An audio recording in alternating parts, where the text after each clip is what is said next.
All So right. my stream is also running, also with camera. Post it.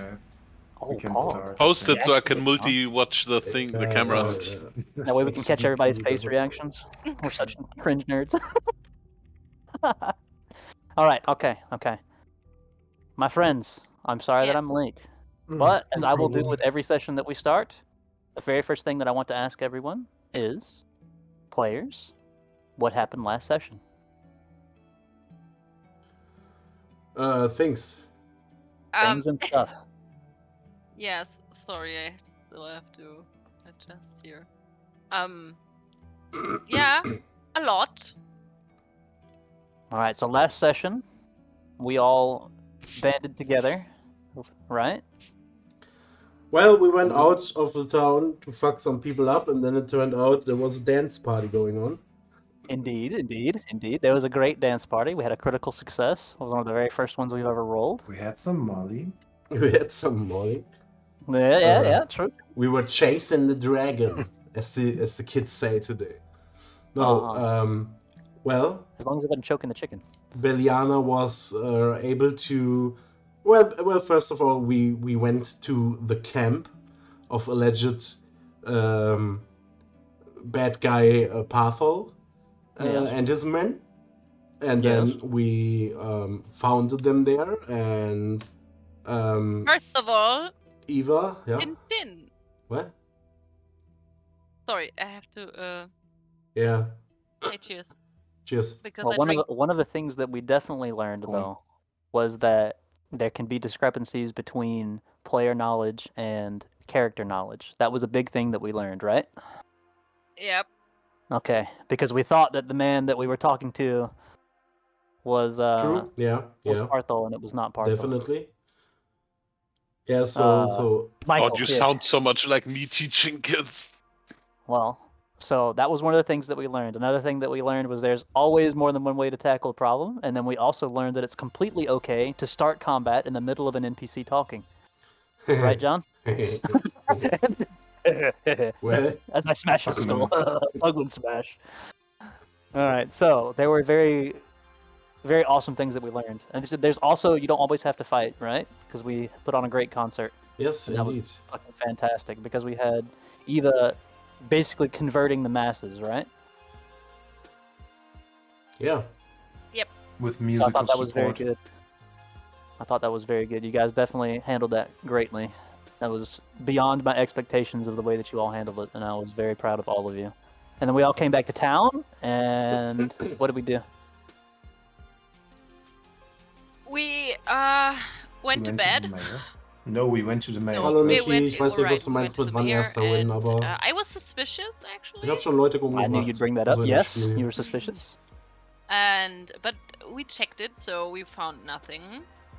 Although there has to be something because the story continues. Well, you couldn't super check it because you were trying That's to like what I look wanted down to a hallway say. upstairs, Yeah. and you couldn't do that. So Didn't really But check I shit, had so a gut feeling. yes. we all have that. It's usually indigestion. Just kidding. We we negotiated a reward for our handling of the problem.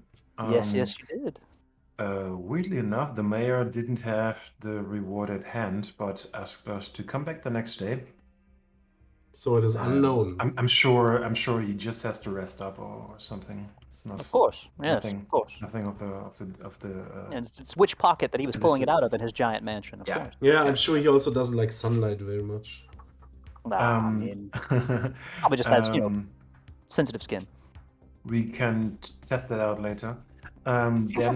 Then we went back to the tavern to have a little session.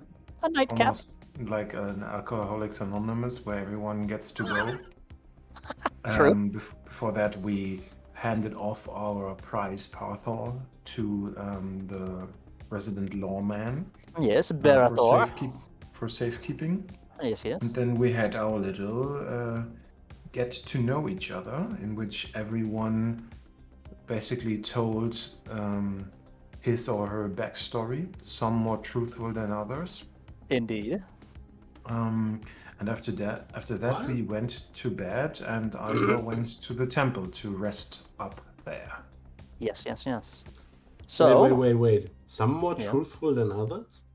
yes. Ah, If you Yeah. remember, Iva was suspicious. Of Saga. Yeah. Okay. Yes. Okay, that's what. Okay. Yeah, me too. Oh, well. I'm sure that he also just has sensitive skin. Well, my friends, Hmm. that is exactly what happened. Other than the small gloss over that Michael is now Dirthan's apprentice at the bar. And that he Oh, has yeah. a fresh start, Michael? along with a lot of other new guys. Yes, Wasn't alright. this name even something with D? Oh, maybe it was. no, it's now I- Michael. It's It's No, not how it no. is. Let's change his name Fresh every start. session. Okay, understood. Alright, his name will be something different every session because he's that small. Oh, Wasn't gosh. he George? Oh, he was Yeah, George! George. That's George. He was George, like George of the Jungle. George, That's right. yes. That's why I would remember it. And then I Georgie. conveniently forgot. Alright. We all George. float down here, Georgie. Oh, we all float to Georgie. Dude, Alright. can I get 1 second? Yes. One yes. second, completely off topic. I read a thing today, yeah, that claimed Mary Poppins and the fucking Pennywise clown from It are the same alien species. What in the world? It's fucking hilarious very- because very they close. both they have extreme similarities between the movies, including someone named Georgie getting something from the alien back that is made out of paper and stuff like that. It just came to me because that was funny. no. Whatever. Mhm. Continue. Alright. Well, Okay. I on thought that that was note, my friend, crazy. on that note, we find ourselves back where we were. Mhm. The nighttime Gaylock, with almost all residents sleeping. Can you do me a And- favor and type the name of the city into the chat for a second? Yes, I shall. Yes, please. Everyone should make a Yeah. guess first. We should have guessed first. One L wrong. It's alright. It's I very good. would have guessed Kinda something with different an then. age. Well, it means something, and if anyone actually takes the time and looks it up and finds out, you can get +1 RP point from me. Aw. All of my names mean something. All of my everything in my world means something. I will never make something randomly unless it's George. What should we call Googling him? shit Georgie. gets you RP, George. RP points. Like I said, unless it's George. What's that? Googling Oh, something gets you RP points. Oh, if so, RP points is basically I'm favoring you for the moment. Is all that is. It's nothing. Assume. It's nothing crazy. It's nothing concrete. It's not currency that you can actually change in. Even though Ah. you will get currency that you can change in later, which I will call prophecy points. Like a DM cookie. Yes, it is that. Those will be DM cookies. If you do something that I really wanted you to do and I didn't prompt you to do it, but you just did it anyway, then you can have a prophecy point. And a prophecy point is very nice, but you'll find out about them if you get them. And if you don't get them, then I won't explain them. And that's how that'll go. Yes. Oh, yeah. we also learned about martial checks and everything last time too. Don't Yeah, forget true. those. Those are very important. I'm bringing that up because they may or may not be relevant by the end of this session. Mm. Anyway, my friends, it is now nighttime in Gaylock. Almost everyone's asleep. 2 RP points for. Okay, yes. And so then the only person that we should have, as long as everyone else says that they're going to bed, is Iva going to the temple, correct? Yeah. Yes. So everyone else is going to bed. This is safe to assume. Yes. All right. So as everyone else goes to the bed, Iva makes her way to the temple. Iva, do you walk straight there? What do you do? I walk straight there, yes. You walk straight there. All right. Well, the walk there is mostly uneventful. Even though you can see Barathor's portrait over there, I promise you that he is no longer there with our prize. Do I know where he lives? No, we do not know where he lives yet. But I'm sure that that's something that you could easily find if you asked anyone else. All right. And on our way back to the temple, as we make our way to the temple grounds, is there anything that you do? Do you do anything special, or you just walk straight in? Well, I would announce myself, of course. Well, And- yeah, sorry. Look for the priest I spoken to the other night. All right, And you see him basically- at the door before you even make it to the steps of the quote unquote church. He is at the door. Oh. All right, I approach him. Evening. Did you expect me? evening. It's morning, my child. And this is maybe where it will finally dawn on you guys that it's actually like 5 in the morning now, because you actually found and defeated Parthol at like 4 a.m. Ah, Or middle of the then night. morning. I see, morning it is. You see, I had a nice little get together with my newfound friends at the end. Newfound. Oh, you must mean the large man. Well, the one with the very big muscles. You know, that instinctively Well, that he's talking about Henry Cavill's lookalike. I I suppose he's large for a dwarf, yes. And as you finish your sentence, I need you to make me a d6. Let's see what happens, because I know this is what you were looking for, and that's exactly what was going to happen. That's a A 4. 4. All right. As you finish your sentence, you are struck with a very Iva is struck with a very sharp, stinging pain. The same point, whether it's her stomach or her chest, that she's felt every time that she's finished casting any kind of magic, whether it's a cantrip or that first level spell or the second level spell. Yeah, she probably winces, and I What? just wanted to ask if I'm allowed to stay the night or the morning rather in your beautiful temple. I can help out with all sorts of things. I can tend to the prayers to the praying people. I can scrub the floor. I can clean the chamber pots. Whatever you need me to do. The head of the chapel kind of looks at you and looking down the stairs, and he sees you wince, but he doesn't quite understand what's going on. And as he listens to you speak, he kind of holds up his hands and he says, "We're a small community. There are barely any people that attend the church, so there's not much to do. But if you feel like there's safety here in Sanctuary, then you're more than welcome to stay. You don't need an excuse. Well, If you would thank like to stay the kindly. night, you may."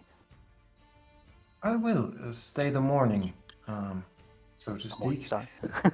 Yes. And I don't know, maybe could I speak with you later after I had my rest? Of course, you certainly may. And he kind of steps to the side and lets you walk in if you wish. Yeah, I just nod and then assume I am pretty exhausted from the night and from the fight and from the drinking, so I find a place to sleep, or if someone shows me like a place to sleep, I As you will. walk in, I won't even let you make a religion check. You notice like all the small. I didn't really describe it the first time before because I wanted to get along with the story. Yeah. But as you walk in, you notice different statuettes, like small, maybe half-meter sized statues that just to different gods. All that you know, all that are the same pantheons from just 5e. Nothing is homemade here, but you don't notice any to the Seven Lights. Okay. So your patron does not hold quote unquote sway here. Sure. If that's the inference that you want to make. There's none that you can just straight go to and actually pray. And where are we moving to now? Now that we're inside, do we just go to a pew or? Well, I would probably, if there is no statue to my deity or of my faith here. Wait, what? A deity? What? The A god that he deity prays is to? a god. Ah. Then Ivar would probably follow the tradition and await the first morning light. And wherever there is a window to the east or wherever the sun is rising in this world, she would probably just kneel in front of it so the first rays of sun hit her face while she is in prayer. And almost immediately, as Iva starts to look around when she gets settled, at the top of the chapel, most of it is glass. There's just a thin half-meter section of glass that goes around the top of it. We're not going to talk about structural integrity and how that actually holds up, okay? This is for setting. Magic. A half-meter section of glass that goes around the chapel. And as the rays of light stream in and they hit Iva's face, immediately, Iva will lose consciousness. and we will go back to the place that we were at less than 6 hours prior. And I will awake in a black nothingness, surrounded by nothing, hearing nothing. No echoes, no chants, no familiarity, no sense of self, other than the sense that Iva's consciousness is alone.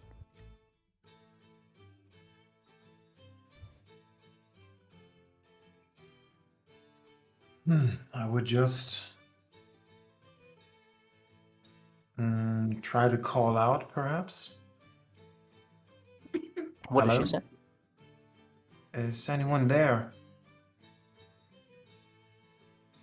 Make me a 1d20. No pluses, no minuses, just a 1d20. All right. Almost immediately, before the hello is even finished, Iva starts to hear a low resonation. It almost sounds like syllables, like words. And it seems to be repeating. If she were to continue to listen, she would hear the same frequencies and the same resonations over and over again.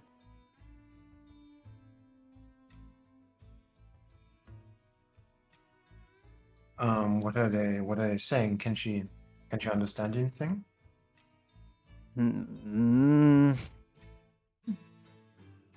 Make me an investigation check.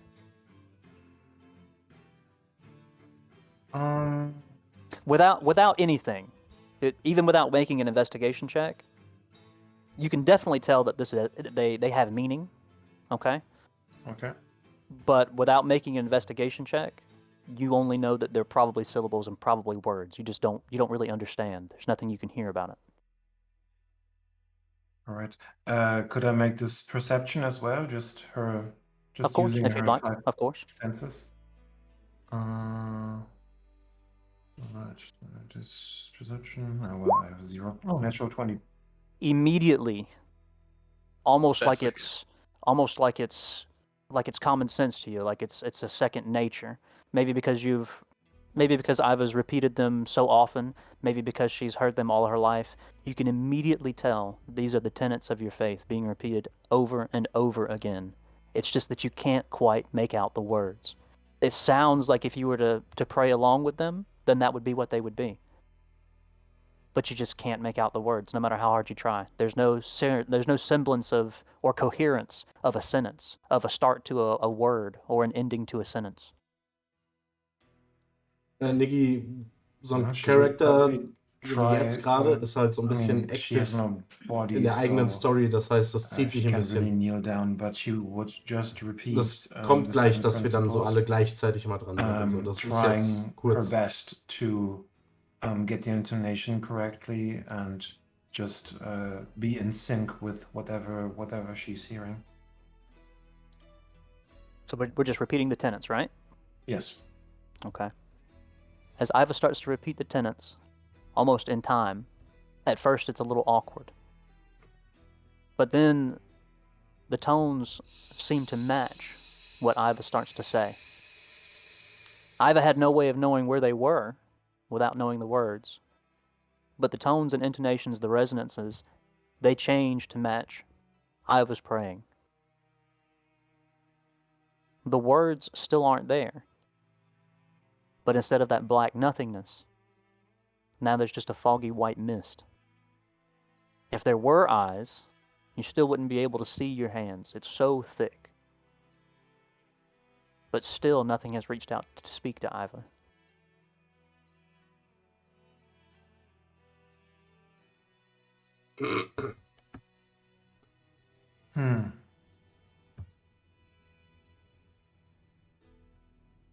So I can't move.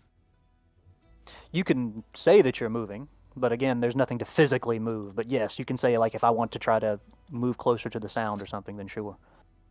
I see. Again, this is all like a pseudo dream world, so. Do I have my spells? Can I feel some form of magical energy? That's a closer question to ask. Yes, you can. It's not so much magical energy, so much as a feeling of familiarity. Alright. Like, almost like what is around you and what is surrounding Iva is something that's been there for a long time. Then she would probably start following the steps of the 7 principles and trying to focus her light energy to just cast a healing spell just on herself. Make me a To 1d20. nurture. Sorry? Make me a 1d20. Just to nurture her own light and life. Alright. 30d20. Well, it's a 10. That is an incredible backfire. As Iva starts to channel the energy in her dream world, which is not so much a dream world, she finds that there's nothing. It's not even a fizzle. And the more that she tries, the more that pain, that sharp, stinging pain, even though she's nothing right now, even though there's no physical body, that semblance of pain is still there. And with no physical body or senses to dull it or get in the way, with no extrasensory perception, it's multiplied 10 times over. The pain is almost unbearable. And it's at that point that the resonation around her stops. And everything that's foggy around Iva starts to become more focused. Iva now has not a corporeal body, but an ethereal body. She has a semblance of self. That same shape that Iva saw the first night, well, 6 hours ago, before they went out, appears. Instead of that black, formless shape, now it's a foggy, gaseous state of being in front of her. No concrete shape, no features that Iva can see, just a being. And the pain subsides. I try to step closer to the being carefully. The being stays still, but even being closer, there's nothing else that you could make out about it. There's nothing else that you could perceive about it. It seems to be there. Almost like you could pass through it if you just walked through it. Yeah, she would try to now, with her sense of being, try to make some form of contact. So Iva wants to reach out and touch it. Yes. Okay. Roll me that 1d6.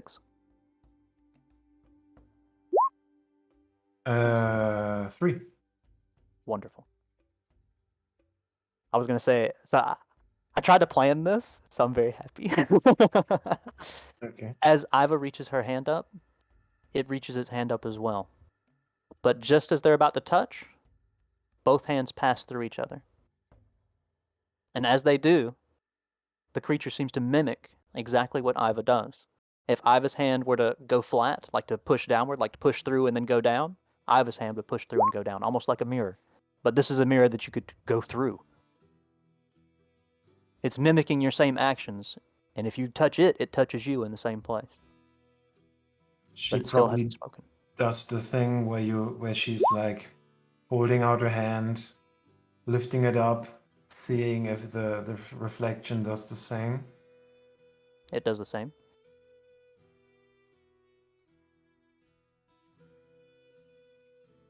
Did she get any sensation when she touched the reflection? No.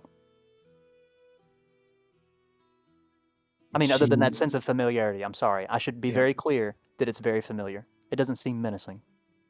She sighs heavily and then looks into her otherworldly reflection and then just steps into it and through it. As Iva steps into it, it steps backwards. She can clearly tell that while the being is mimicking her, it wants to be made known that it is not her. It is something else entirely. As Iva tries to step through and it steps back, it lifts its hand. And to the side of Iva's face, it touches her temple. And all those reverberations and resonances are Touches her temple. insanely loud. All right? To the point of pain.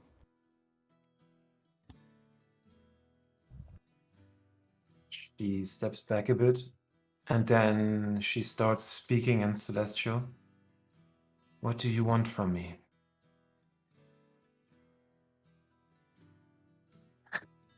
Perfect. The being seems taken back. But as Iva speaks Celestial to it, so it does in return. My child, I have waited for just this moment. I have wanted you to hear me. I have tried to reach out to you.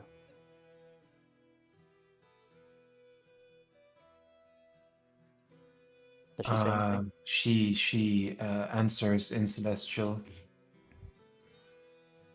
I am here and listening to you loudly and clearly. This is Sparta! You are Dankeschön, following the Pfarrer. tenets of my faith. Mit dem Pity You have Sub. embarked upon your journey. Aber Dankeschön. And while your journey may be fraught with peril, you asked me for a sign. That sign I brought to you. Did you understand? And immediately you would know that this being, whatever it is, was speaking about all the images that it showed you whenever you were looking for a sign for whether or not this was the choice of action to pursue. About chasing down Parthol and joining with Thuglin and Beliana and Saga. I see the signs clearly. This Parthol, he doesn't seem connected to the light in any way. Is his path in the light finished, or do I still need him? There are many stepping stones along the way. This Parthol is one of them. All stones serve to bring each person upon a path to take them to the destination that they need the most. At that point in time, you needed others around you, because your path is not one that you can handle alone. Not now. I have this stinging pain whenever I use our miracles. What does it mean? My faith is pure. And at that point, all of the non-clear moments, I guess you say, all the fog, everything else around it just dissipates in an instant. And the being in front of you, while it's still not able to be made out, like the looks and features of everything, you can still tell that it is trying to present itself in a human form. Okay? My faith is pure. And yours, the being reaches out and it touches your chest, is not.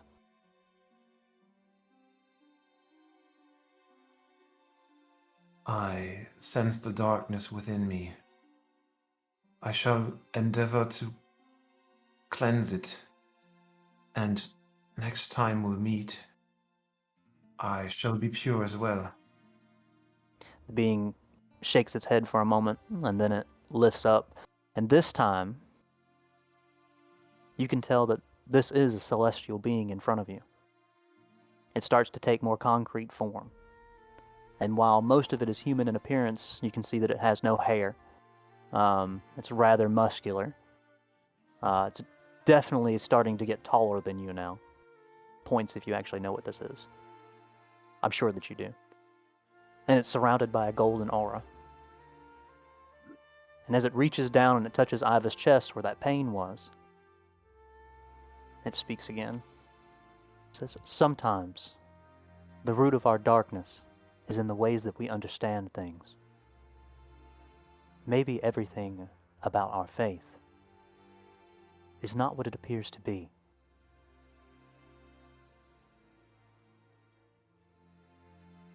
He thinks about that for a long second. Are you speaking of corruption? I speak of nothing that you do not already know. It is not my place to guide you. It is only my place to tell you how things are. What you have inside of you, this darkness, these manifestations of impure miracles, they will continue until you know the truth. And with that, immediately, almost in the blink of an eye, everything goes black again. And Iva is back in unconsciousness, unable to communicate with the being anymore until she wakes up. So now we can say when everybody wants to wake up. Or if you want some kind of closure on this, we can definitely talk about it still. I'm not just going to yank you out of it. No, she would probably have a long night's sleep or morning, rather. And since we haven't talked about a meeting spot, whenever she wakes up, she would probably head back to the tavern. Deep in thought. All right, all right.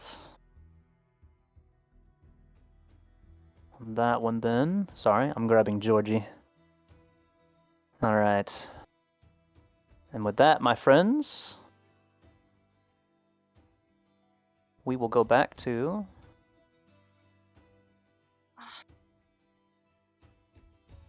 Aha! Hey. We are Daytime Gaylock, ladies and gentlemen. Okay, now I don't even have to play that I wasn't there at that moment because I was so distracted I don't really know what happened. That was fucking It's great, all good. Evan. Method I acting. love it. Yeah, Thank it you, was thank you. great. It I was know. pretty crazy, but I didn't really keep Yeah, I track of didn't any of it. understand. But it wasn't my story, Okay. so it doesn't matter. Yeah. Exactly. These are all Well- extra stories that we will all have, and they will all be different things. And when they intersect, that will be when everyone has the most fun. I Yes, kept track we'll of it, and I hold think it's out. kind of spooky how you. This is such an abstract storyline, and you just do it so well together. It's weird. And Josh, like I said, extra RP points for you if you know what being that was at the end of the session. Aha! All right, my friends, what happens when we all wake up? Because when we wake up, it's going to be about noon. We'll say that everybody got at least 6 hours of sleep. And yes, this will count as a full rest for everyone. So all of Yay. our level 2 spells, for those of us that have learned them, will now exist. All of our have. other spells and feats, such as Rage, are back. So we don't have to worry about not having any of those. And full health, etc. I would definitely, after waking up and having my breakfast that our good barkeep tends to bring to my door, Oh, he Uh, dispatched George to do it, yes. try to find Beliana to talk about those gloves. Oh, right. Now I have identify, and then I can go back health, to sleep yes. again. All right, so shall we say that you guys are... Is that what y'all want to do first thing? Is identify these gloves? I mean, my character would probably sit in the tavern and wait for her to come down. Okay. Well, first of all, I need breakfast, obviously. Yeah, I'm just coming down, only wearing a loincloth and getting a drink from the barkeep. Oh, my God. I've never seen... Take your eyes off of him! Take your eyes off of him! And Durthan kind of hands you the drink in the same cup. He makes sure to put ice in it. He can't stop staring. As I walk to the table, I flex my ass muscles that make the loincloth Durthan looks away, completely flushed. He can't stand to be so ashamed and embarrassed. Iva, what do you do? With whom? Is Iva waking up and heading back? Is she going to do more in the temple? As I said, as soon as she wakes up, she will, because we don't have a meeting spot, she will head back to the tavern. Understood. All right. As Iva's making her way back to the tavern, guys, what's going to happen? We're eating breakfast. We finished. I think I wake could up talk to and come Beliana down. could come down. Yeah. Okay. I'm waking up and come down. All right. And Iva is then met on the road Grumpy, maybe? on the way back, and Barathor will be there with Parthol and Tull in manacles, wearing a very unhealthy scowl. But we will handle the Belliana saga dialogue first. My friends, what happens here? As Thugwin sits down a ways away and only his loincloth, I'm coming with the down. morning or the noon sun rays beating off of his rippling muscles. Yeah, coming down, seeing Thugland sitting there, flexing his muscles, Belliana taking a flexes look, back. raising my eyebrows, and greeting Durthin with a good morning. He immediately goes from flushed earlier to just completely beat red. He's got his hands like doing the little girl thing under his chin. Oh, good morning, Belliana. Good morning. And then I am, going to the table.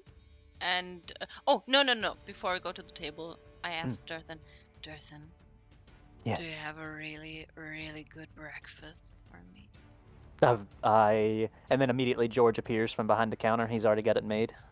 Just some Woo. already like over medium eggs. He's got the freshest bacon that was literally the pig is probably in the back somewhere, Oh, bleeding everywhere. thank God I'm not vegan in this. Woo. Okay. He hands the plate to Durthin Redley with a huge Make it a smile on his point, face. though. Durthin doesn't even like look over it. He's just starstruck with Belliana. He just reaches over and grabs the plate from George. Yeah, yes. He doesn't even know it's on the plate. He just hands it to you. Taking it and giving him my most appreciative look with my big eyes and going to a table, sitting alone there. He nods the whole time, and then he turns and he looks at George as you go and sit at the table. And he's like, "See, that's And- good. That's good to get a raise." While I'm going, I whistle thank you back to him. Them. He's speechless. He doesn't even know what to say. Does she actually swing her tail while walking? Yeah, Swing the tail both ways. obviously. Oh, that's cute. My So my huge character tail. immediately stands up and sits down across of Biljana, and he says, "Good morning, most beautiful woman in the world." He needs Ooh. something. I'm flattered. Let me take a bite of my breakfast. While you are enjoying your sustenance, almost venerable of all the queens, What I would happened? ask you if you have some knowledge of identifying items of the magical kind. Actually, indeed I have. So you need my help, I see. I mean, we've been friends for a while. You wouldn't do something for a friend? Since we completed a small little adventure together, I'm most happy to help you out. There, give me the glove. Yeah. She's gonna ask you So- for money. I found these gloves in the forest. Yeah, I know. And I was there. you have no right to them, but since we've known each other for it feels like years already, I wanted to ask you if you might be able to identify what they can do or what they are for me. Yes, I can. So I hand her the gloves immediately. As Saga pulls out the gloves, the snotty handkerchief that was found also falls out onto the floor. That's mine. Okay. I love it. It's so perfect. Thank you. Phew, yeah. Well, let me identify them. And I identify them. All right, please strike that you have taken away one level 2 spell, which is Identify, from your book for today. So that is, I Just think you only FYI, actually... Yes. Huh? Identify is a ritual spell, which means if you take 10 minutes, you don't have to use a spell slot for it. Oh, Whoa, wow. advanced. Yeah, yes. In that Okay. case, So since it will in be that- probably be 10 minutes before you need another one, then don't Yeah. worry about it. We will keep Okay. it away. So what do I have to roll? Well, as we have our resident loot hog, Saga, roll me a 1d2, because I came up with 2 things that I thought I might give you. So based on what you roll, we'll see what you get. Oh, is there actually a D2? Yes. No. Is there not? Can we Alright, just then do D5, D4? Yeah. It's fine. All right. Wonderful. Oh, Liliana, Mm-hmm. you know these gloves to be the gloves of finesse. And what yeah. they do, for terms of meta knowledge, is they will enable you to use any weapon, as long as you are wearing the gloves, with your finesse roll, meaning it will grant that quality to said weapon. So, if you wanted to be a rogue and you wanted to fight with a battle axe and you wanted to use your dexterity rating instead of your strength Damn. rating, which would normally not be true, then you may. You're very welcome. Boy. Du musst mir jetzt erstmal erzählen, was die Gloves können. You have to tell me about them. God. You might lie, you know? All you have to say that I can tell that they're gloves of finesse, and you can say anything else you want to do about them because now we know out of character what they do. These, my friend, are the gloves of finesse. Oh, she named them the same thing. Oh yes. Mm-hmm. That's Can I have what them? I heard in my mind. So Can I have them back? I don't know. What are you? Do you want me to give? Do you want to give me something for it? Maybe I don't know. A drink. I mean, I can buy you a drink. A No coffee? problem. I immediately stand up and go to Durthan. Hello Durthan has there. his back turned. Immediately whips around. Oh, did you sleep well? It was a long night, but it's fine. Can you give me one of your cheapest drinks for the money-hungry dragon over there? I heard Wow. that. He kind of looks over your shoulder and he sees Beliana and says, "Don't say that about her." And he reaches under the bar as quickly as he can, and in less than 5 seconds, he has a nice pale ale on the table. And he looks over Sagi and says, "Something to take the edge off, my dear."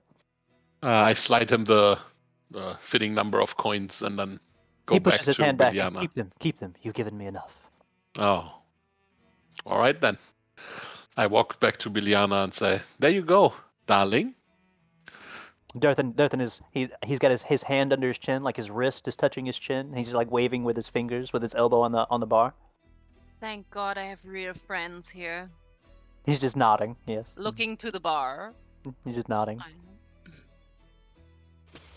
Besides all Okay, that going here are on, your gloves. I emptied my cup, made my way over to the bar with like bare feet tapping on the floor, like tap, tap, tap, putting the cup down, and went back up to my room. Slowly, while flexing my ass muscles. Every stare that he takes. Taking a quick look. And Looking at the floor.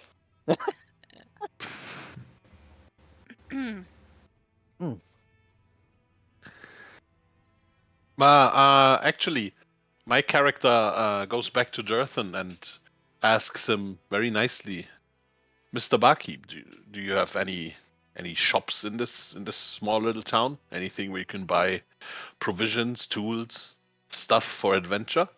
Why, yes, as a matter of fact, we do. The red roofed houses over here. And he says that you know that they're not houses, they're more like tents. The red roof houses. They have people that. Sorry, I'm eating at the same time. They usually have people that are willing to buy odds and ends and sell such things. All right then. Thanks for the pointer. And I want to go there basically. All right. All right. Shall we say that everyone else is okay? Yeah, We're good now? I'm good. All right. Mm-hmm. And then, as I said, outside, Barathor meets Iva on her way to the tavern with Parcel in tow. It looks like he actually just walked up to you because he wanted to speak with you. Oh, little one! I wave to him. The little Morning, one. lawman. Toxic. How is our guest doing? Our guest! And he kind of Yeah. reaches behind him and he makes a curling, like, come hither motion with his finger. And then Parthel just immediately follows. He's doing all right. He survived. That's good, that's good. We might have some questions for him later, so... Oh, I have questions too. Well, Parthel's just kind of rolling his eyes at this point.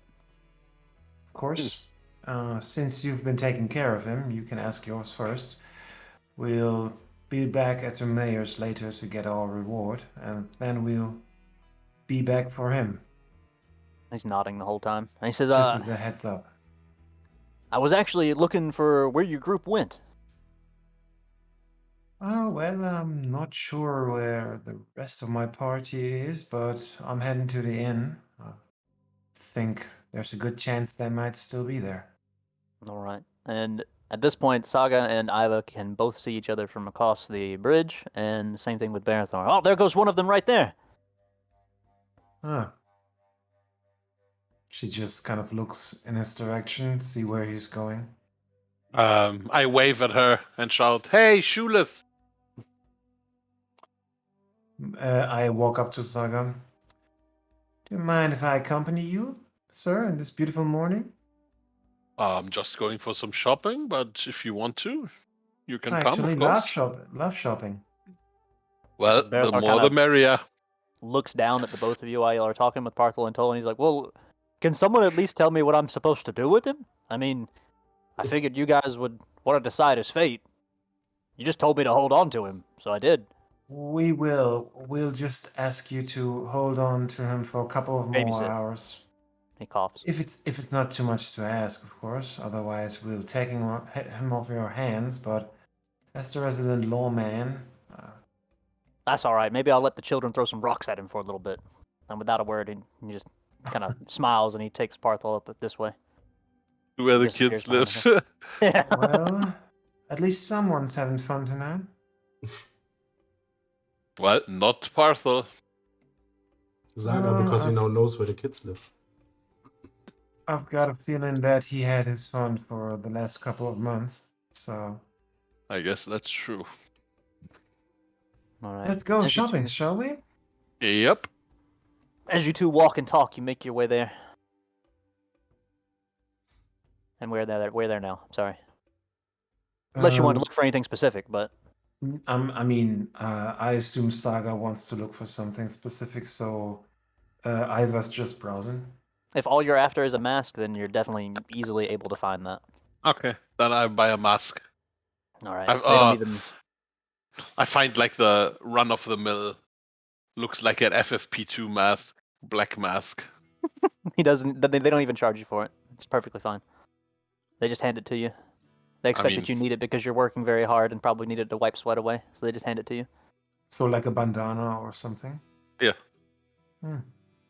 Well, well, well. Any plans for tonight? Just some casual conversation. And what do you need a mask for? I mean, not everyone has to know who the guy on the roof is, right? Are you so ugly? Du bist nicht da. Du You're not bist here. nicht da. Yeah, I know. Okay, then I can take a piss, I guess. Okay. Yeah, have fun. Let's just say sometimes it's better to stay hidden. Well, I Be guess. right back. Speaking of hidden, you know that you can talk to me, right? I can? About what? I just feel like if we want to continue working as a party, it would be best if it's all out in the open, if you get what I'm saying. I'd rather not. And then I start walking back to the inn. Sure. She just looks after him. With time then. And then follows up. All right. As both of you make your way back to the inn, nothing else of importance really happens. For all you know, Barathor is off somewhere letting kids kick Parthol or throw rocks at him. Who knows? A child's plaything has become a man. Who knows? And we all meet back up at the tavern on the bottom floor where Dirthan and George are still hanging around with a few just regular guys that you've seen around town. It's around lunchtime now, so people are taking their break. So there's a few more people than normal that are inside, but all faces that are familiar. Some people wave at Iva because Iva has helped everyone, whether it's been with sprained ankles or whatever else. I greet them and kind of go over to their table to just ask how the day's going and if everything's all right. The usual small talk And just the same stuff. conversation happens. Mhm. Nothing else out of the ordinary happens. Thuglin and Belion are upstairs. Are they coming down? Or what's what happens here? We're upstairs? Did I go upstairs? You said you went I back was to your sitting room. eating my so- breakfast. Well, you said you went back to your room after I eating your breakfast. definitely What? No, said I didn't. But Oh, she? sorry. I'm not sure. Oh, okay. All right. So in Beliana that didn't. case, I Belliana would was see them when they eating walked my in. breakfast alone. Also, aren't you supposed to be taking a piss? Welcome back. Yes, I am. But I, Quick. and at the same time, I'm refilling my. Okay, that. Did you wash your hands though? Okay, that no. Just please wash your hands. Ah. Doesn't need to. She has a clean deck. Oh gosh. Actually, I'm already a little drunk because one Oh, cup God. of my fucking of Mead? my Meat? yeah, meat. Mead. Oh, Meat. Oh. No, here, look. Mead. You should That put Classy. drunk girl into the stream That title. is I from think Backen, that's and I was drinking one glass, and I already feel it. So this is my second, and I don't know Perfect. what. For So dinner. lightweight. okay.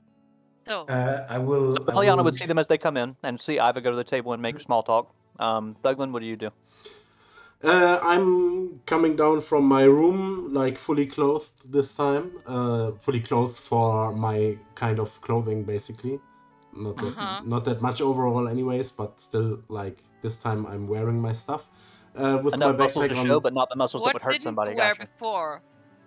I mean, usually I have some boots, some leathery Like chaps. vest thing that is not an armor at all, but it's just like some some. Look at my picture. I mean, basically like that, like some chest thingy.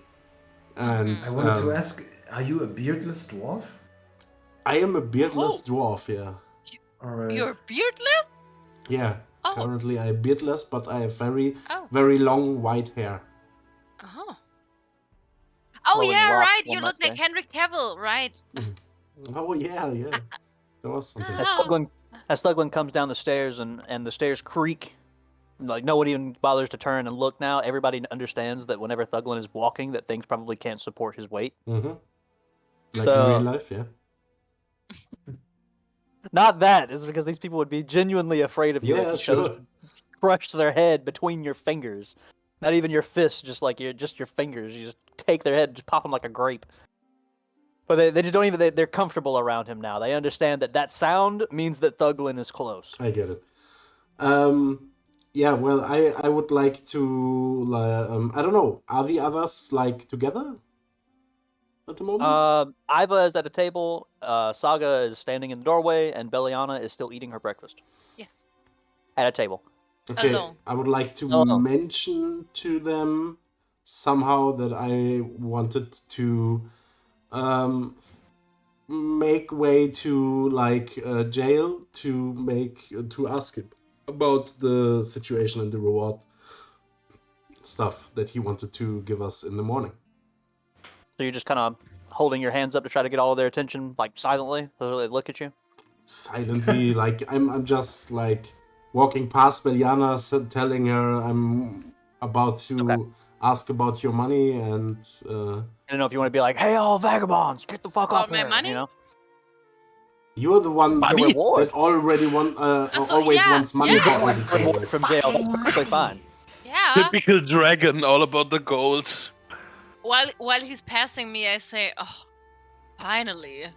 Finishing my breakfast and pushing the plate away. Okay. Standing up and All right. following him.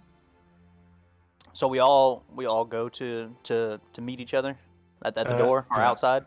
Yeah, Iva's keeping or cutting her conversation short when she sees Thuglin come down the stairs, and probably just greets him and then nods when he Dad. suggests. May I ask an off-topic question, Iva? How tall are you? Smaller than you. About, I think halflings are about 120 to 150. 120 rather to short. 150? Yeah, centimeters. Yeah. Okay. Like I said, Just Dad, wanted to know. I don't know. Daddy Thuglin. Puppies. All right. So all of you meet outside, and as Belliana is walking outside, there's a tug at her left arm. A what? And a tug. Someone has reached up and taken a hold of your clothes and just like tugged gently to try to get your attention. Uh-huh. And as you turn around, you see that it's the man, like the rowdy man from the night before. Yeah. Listen, now that I'm not a few drinks in, I just wanted to say that I'm sorry. I heard what happened and I heard what you guys did. Thanks to all of you. And he kind of acknowledges that everybody else in the group is there, but he's still looking squarely at Billiana. He's like, I didn't mean anything wrong by what I said. You're all right in my book. Well, already forgotten. Thank you. With that, he bows. Thank you. I just wanted to make sure that I apologized. That was all. Thank you. You're a good man. He smiles and I won't hold you up. And he takes a few steps back, making sure that you didn't want to say anything else to him. But wait. He stops. What are your plans now? My plans. I'll going back to work after this. And he kind of motions towards the back of the bar, like on the opposite side over here, where all the construction's being done. Okay. Well, then all good to you. Where the fuck? Where's the Russian He accent? doesn't really know what to say. He's just kind of like looking sideways and then like looking left and looking right, like All very good to you. awkwardly as she speaks. And he's like, and you have a good day too. He says it just like that. Thank you. He turns Do you around and have awkwardly walks off. anything else that you want to say to me, or? No, he just wanted to apologize for the night before when he was talking about his son being horny and all this, like, were you horny and all that other stuff. Talking super loud and Yeah, rambunctious well, about her and stuff. you know I'm used to that kind of stuff, so He doesn't say that in character. That's what he was apologizing for. yeah. That's all. Just imagine. He's like, yeah, really sorry. Hey, what are you doing later? Working? Well, you have fun with that. And you have a good day. Like, just the most awkward interaction between Country Bumpkin and Belliana. All right. Ivar steps up to Billiana. Sorry. But Sorry. Bella, are you alright? Yeah, maybe I'm a little hangover from yesterday because, you know, You I seem was... a little out of it, you know? Not in a bad way. No, I'm just, you know, I'm a little confused and maybe also a little, I don't know, Drunk a from little... breakfast. Did you Maybe ever? something was in my breakfast. I don't know. Did Or you maybe I'm ever? just... You know, kill somebody? What? Why? Do you want to? No. You know, yesterday was quite rough. So, if you have done anything like that before and need someone to talk to, I'm always here. My door's always open. Well, actually, I don't need anyone, but thank you very much for your kind offer. I really appreciate it because not everyone is open to Of course. be nice to Of me. course. But thank you. Keep it in mind.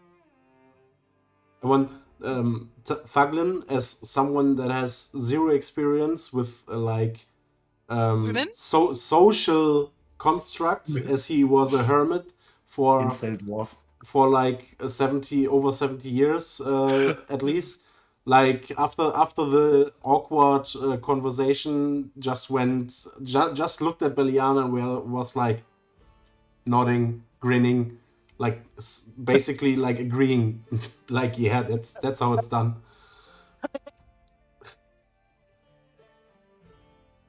As the man goes off and he joins his table and all of us are met outside, it's a nice, bright, sunshiny day. And over on the opposite riverbank, we can see that Barathor is engaging Parthel with... he basically has him, like, picking up rocks out of the riverbed. Almost like it's, like, dredging the lake. You know, like he's trying to widen it or deepen it. You know, maybe we should just leave him here. He could be useful for the town. Barathor's got his feet kicked up in a chair next to him, just kind of leaned back, enjoying the sun. You know, like if he were to point his fingers out, he'd be like that way to the beach. You know. Doing some manual labor, maybe it's good for his soul.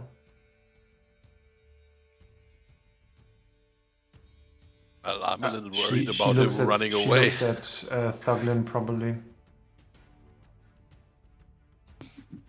Um, What is happening? what?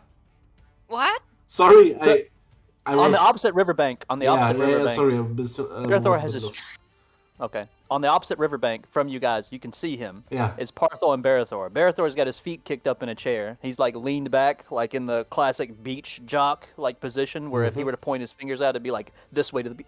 Excuse me, this way to the okay. beach. Okay. And then Parthor's like leaned over in the mud, like picking up these massive rocks that are probably the size of his waist and up to his chest, like trying to move things out to manually dredge the lake out to make it deeper. He's not gonna have any. Like Barathor's just making him do work Yeah, so he sure. can laugh at him and watch Okay. him.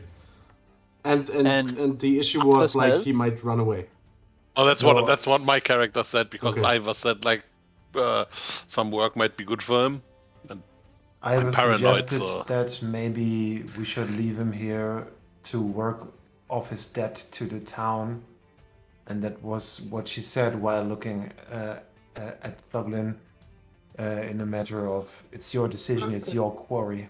Yeah, I mean, basically, since we're going to jail, Barathor would be involved to some degree, since he's like the doorman over there as well.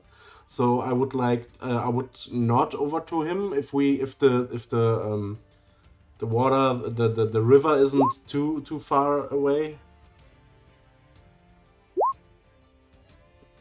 Gale? Did I say Gale? No, jail. Yeah. Jail. Like we're going to jail. We're going to Oh. jail. Oh. Yeah, since we're all gonna go to jail. Yeah, so but can I communicate with Barathor? So can I tell him like Yeah, man, just yell at him. yo, we're going He to He slams his feet down. He realizes you're speaking to him. And he, yeah, we're going to jail. Talking about the what's it called? The thing, Reward. the reward. Thank you. oh yeah. The Oh. money. He Yeah, says yeah. it super loudly, like way more loud than Yeah, he should. so we're meeting you at the entrance. Is that all right? Yeah, to talk about the money. Yeah, the money. Yeah, okay. Meet you at jail to talk about the money. All right.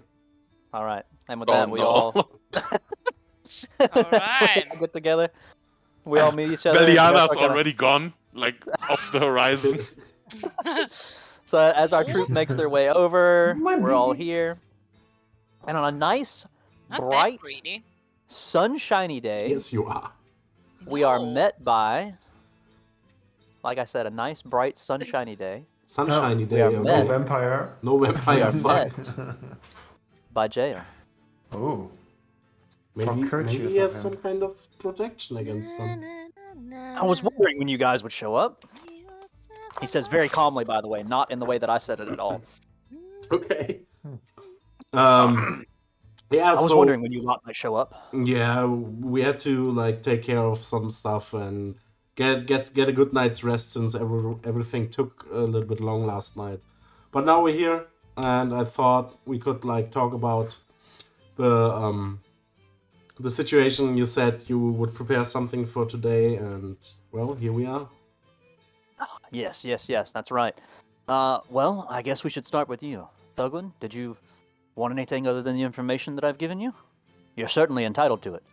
I'm completely fine. You can, if you have anything in mind for me, split it among the other guys. It's fine. He nods his head, and next he looks to Saga. Well, sir, what would you like? Would you like compensation in the form of money, or what motivates you? Oh, I'm good. All right, now you can definitely tell that when he says what motivates you, that he means a little bit more than what he's saying. All right, it's one of those things where like he's trying to size you up. He has no idea what to make of you. You don't want anything at all. Nothing. Well, this is turning out to be the easiest reward I've ever handed out. And he turns and he looks down at Iva. Miss? I don't need any money, thank you, but you said yesterday that you have the greatest physicians around looking after your daughter. If that's still the case, maybe do me a favor and send them down to the village once or twice a month. There's some people hurting while building your town that could use the eyes of a trained physician. Some people sick too, children as well. So do me a favor, instead of paying me, send them down once or twice a month, help your people out. He kind of reaches his hand up to his chin and he strokes it a little bit like he's in very deep thought. And I suppose I could. It doesn't hurt anybody to be well taken care of. I True. will. You have my word. It will do your town good. When I'm gone, there will be less helping hands around, so. He's nodding the entire time. I understand. I will. And with that, he turns around and walks away. No, I'm just kidding. No. After that, he kind of turns and he looks up at Beliana. Miss, is there anything that you need? Gold. Everything. Well, besides of some gold that you might have spared or some things like that. He reaches into his cloak and without a second thought, he immediately produces 10 gold and hands it towards Beliana. That's very nice of you. But, well, She wants more. since I expected 15, you can give me instead some more information that you might have. Maybe. He kind of smiles, but he doesn't say anything. He's just waiting for you to talk. Well, maybe. I don't know if you heard something about. I don't know, some half elf passing by. I don't know. Have you seen a half elf in the Jail's city? already pale features kind of go like blank and his eyes widen and he kind of looks off towards the town and he says, there are a lot of half elves here. Do you have a name? Do you have any leads? Oh my god, I don't remember the name right now. Backstory fail. History check fail. Fuck. Oh wait. While she's God. looking up the names, I have a meta question. Mhm. Does Ivan know what the elvish woman she looks like she looks like exactly, or is it just like vague?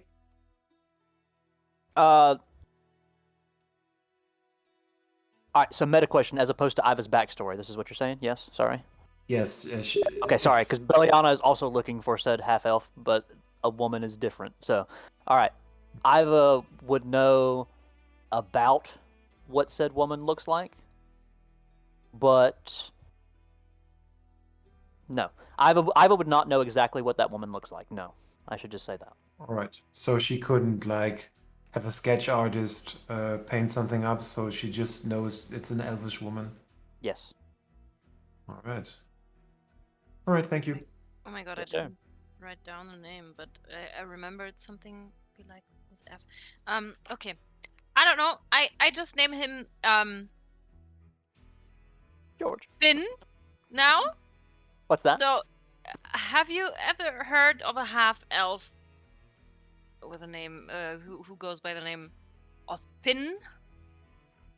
Finn of the Finn of the Dragonborn? Jail kind of lifts his hand and covers his mouth for a second. He doesn't really know what to say. These are all things that seem strange to him. And then, almost like he doesn't want to like discourage Beliana that he doesn't really know, because he wants to help. Like he genuinely wants to help. He kind of lowers his hand and he crosses them over his chest and he says, maybe you and Thuglin can help each other out. I recently gave Thuglin some contact information for a man that he should speak with. This man knows all kinds of information. Perhaps a bigger town and somewhere not out in the sticks would yield better results. Mm-hmm. All right. Somewhere like Tearfall. Thank you for your help, anyways. Jail just kind of nods. I'm sorry that I couldn't help more. Oh, you helped me enough with your gold, thank you. He reaches back into his cloak and he hands her another 5 gold for the 15 that she was expecting. Oh, you're so very kind. Thank you. He makes a steep bow at his waist. His long black hair falls down almost to his knees, and then he immediately straightens back up and it flies back over his shoulders in true Count Dracula fashion. Sorry. He says, "Of course, my lady. Any way that I could be of assistance is always." Well, I mean, we could go into another room, maybe. Bella, you alright? All What? intents and pretenses of Jail being very friendly are suddenly dropped, and he says, "We could, but we won't." All Ooh. right. Oof. Very He's hurt cold, right maybe now. I'm he's the faithfully vampire. devoted. Oh well, but that's a very good thing. You're a good man. He nods. Thank you. He nods again.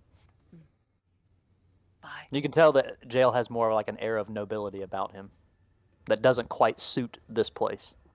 Well, I have that too. Well, this is, shall we call it, otherworldly nobility. Jail truly does not belong against this backdrop of space. Twilight nobility. Mm-hmm. He He's out of your league, twinkles honey. in the sun. But I'm not hurt. I mean, Of course, of course. So at this point, he kind of looks over towards Parthol and sees Barathor behind him, and he says, "So, my problem." And he looks squarely at Barathor, or not at Barathor, at Parthol. And Parthol kind of grits his teeth, but he doesn't say anything. Then he looks over at Thuglin.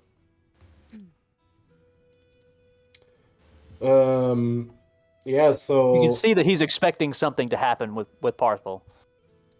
Whatever your decision might be, he's expecting something to happen.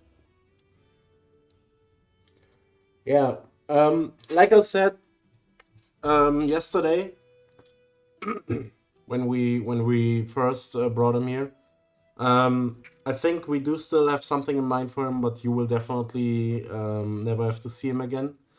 And we take the problem off of your hands, if that is all right with you.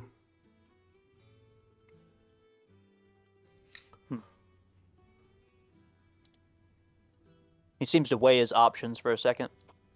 Okay. And it's a long second before he looks past Parthol to Barathor. Barathor is just kind of stone-faced standing there. Perfect poker face, giving away nothing. Mm-hmm. He looks back at Thuglin. Then he kind of looks down at himself. He looks over at Parthol again. He looks back at Thuglin. He says, "As long as I don't have to see this man ever again, and that I have your word he will never return, then I shall consider your end of the deal upheld." Indeed, this is how it's going to be. You will never see this man again, and we will take care of the rest. Thank you, Thuglin. Truly, I'm in your debt. It's all good. All right, and with that, Jill will turn and he'll walk back to his house if no one else needs him for anything. Not me. I wonder, why did he greet us out here? He doesn't seem like the kind to step out of his substantial mansion to reward adventurers. I Out don't know. here? I already yesterday already I had a bad feeling, so I don't know. Something feels off. I don't know, but I mean, Maybe we You're should all saying ask this in character, Parthol. correct? I am, yes. You're all saying this in character in front of Yes. Barathor. Looking Yeah, at Barathor, I- probably Okay. I'm kind look- of All right. question. Barathor's just listening for now. Please I'm continue. straight up asking Barathor, since Barathor seems to respect me to a certain degree. So like, what exactly? I mean, it's pretty obvious that something, and without digging too much into personal matters, etc. But what's his deal? It feels With Jail? yeah. I mean, he got elected. What can I say? I mean, he's a good enough guy. And you can tell Parthel's just like chomping at the bit to speak. I mean, Jael and I have known each other for a long time. Not since we was wee lads or nothing, but I mean, we used to romp around a little bit. I don't know, we've killed a few guys back in our time. He found a lady, settled down. Now he's got a kid.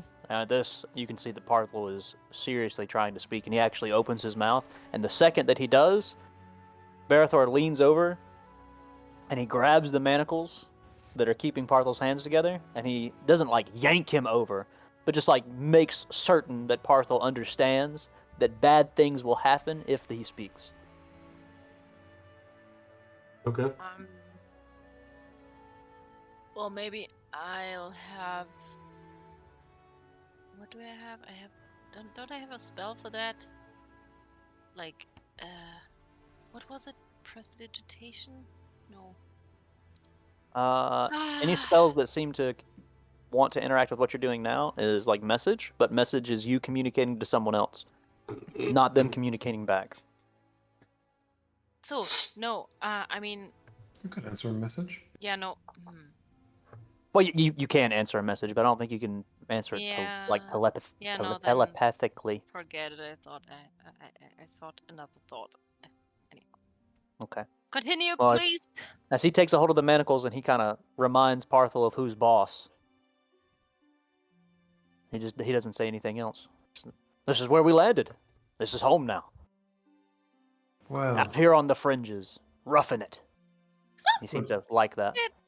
what do you say, Thublin? Maybe it's high time we take this man. Fuck. What? A short break. I Sabrina spilled spilled her drink. Of course. shit.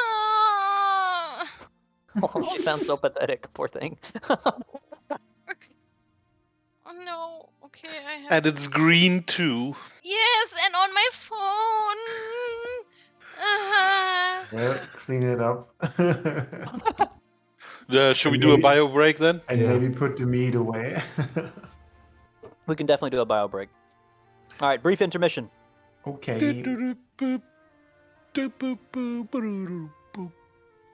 Elevator anyone need this music. time to catch up on things or need anything explained? I would want to know why the people in the restaurant take so long for the table. I had two motherfuckers. We closed at 2:30. We closed at 2:30, and these motherfuckers came in and sat down at 2:20. And not only that, they wanted to ask me, like, I took their order, I got their drinks, and then they wanted to keep me at the table instead of doing my side work to close, which was already almost done anyway. But they're like, do you know of any places that we could eat that have music? And I'm like, hello? You're already sitting down eating somewhere else? So then, of course, I'm nice, and I give them recommendations and everything. And by that time, it's 2:30, and I give them their food. And then the lady's like, you guys close at 2:30, right? And she's like looking at the clock. And I'm standing there, and I kind of look over at the clock where she's looking, and I said, yes, ma'am, we close at 2:30. Like, all the chairs are on the table, like, on top of the table. You know, like, folded upside down on top of the tables, like, in the middle of the restaurant. They're sitting in a booth. You guys close at 2:30, right? Yes, ma'am, we do. The boys are over there mopping, like, against the wall. Yeah, like, what do you expect, dude?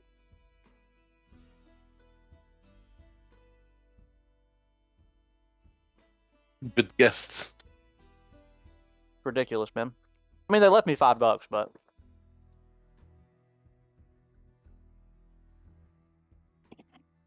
Well.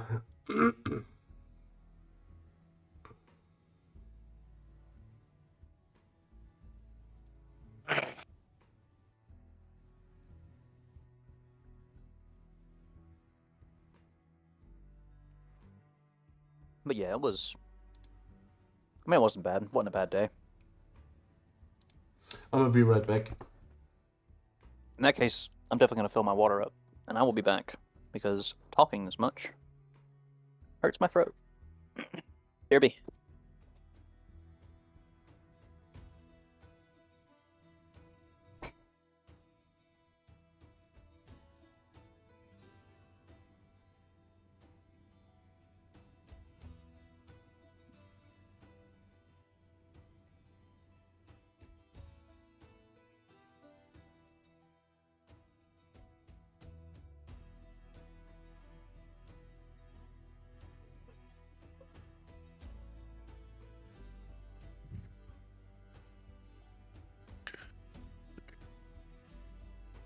Wunderbar.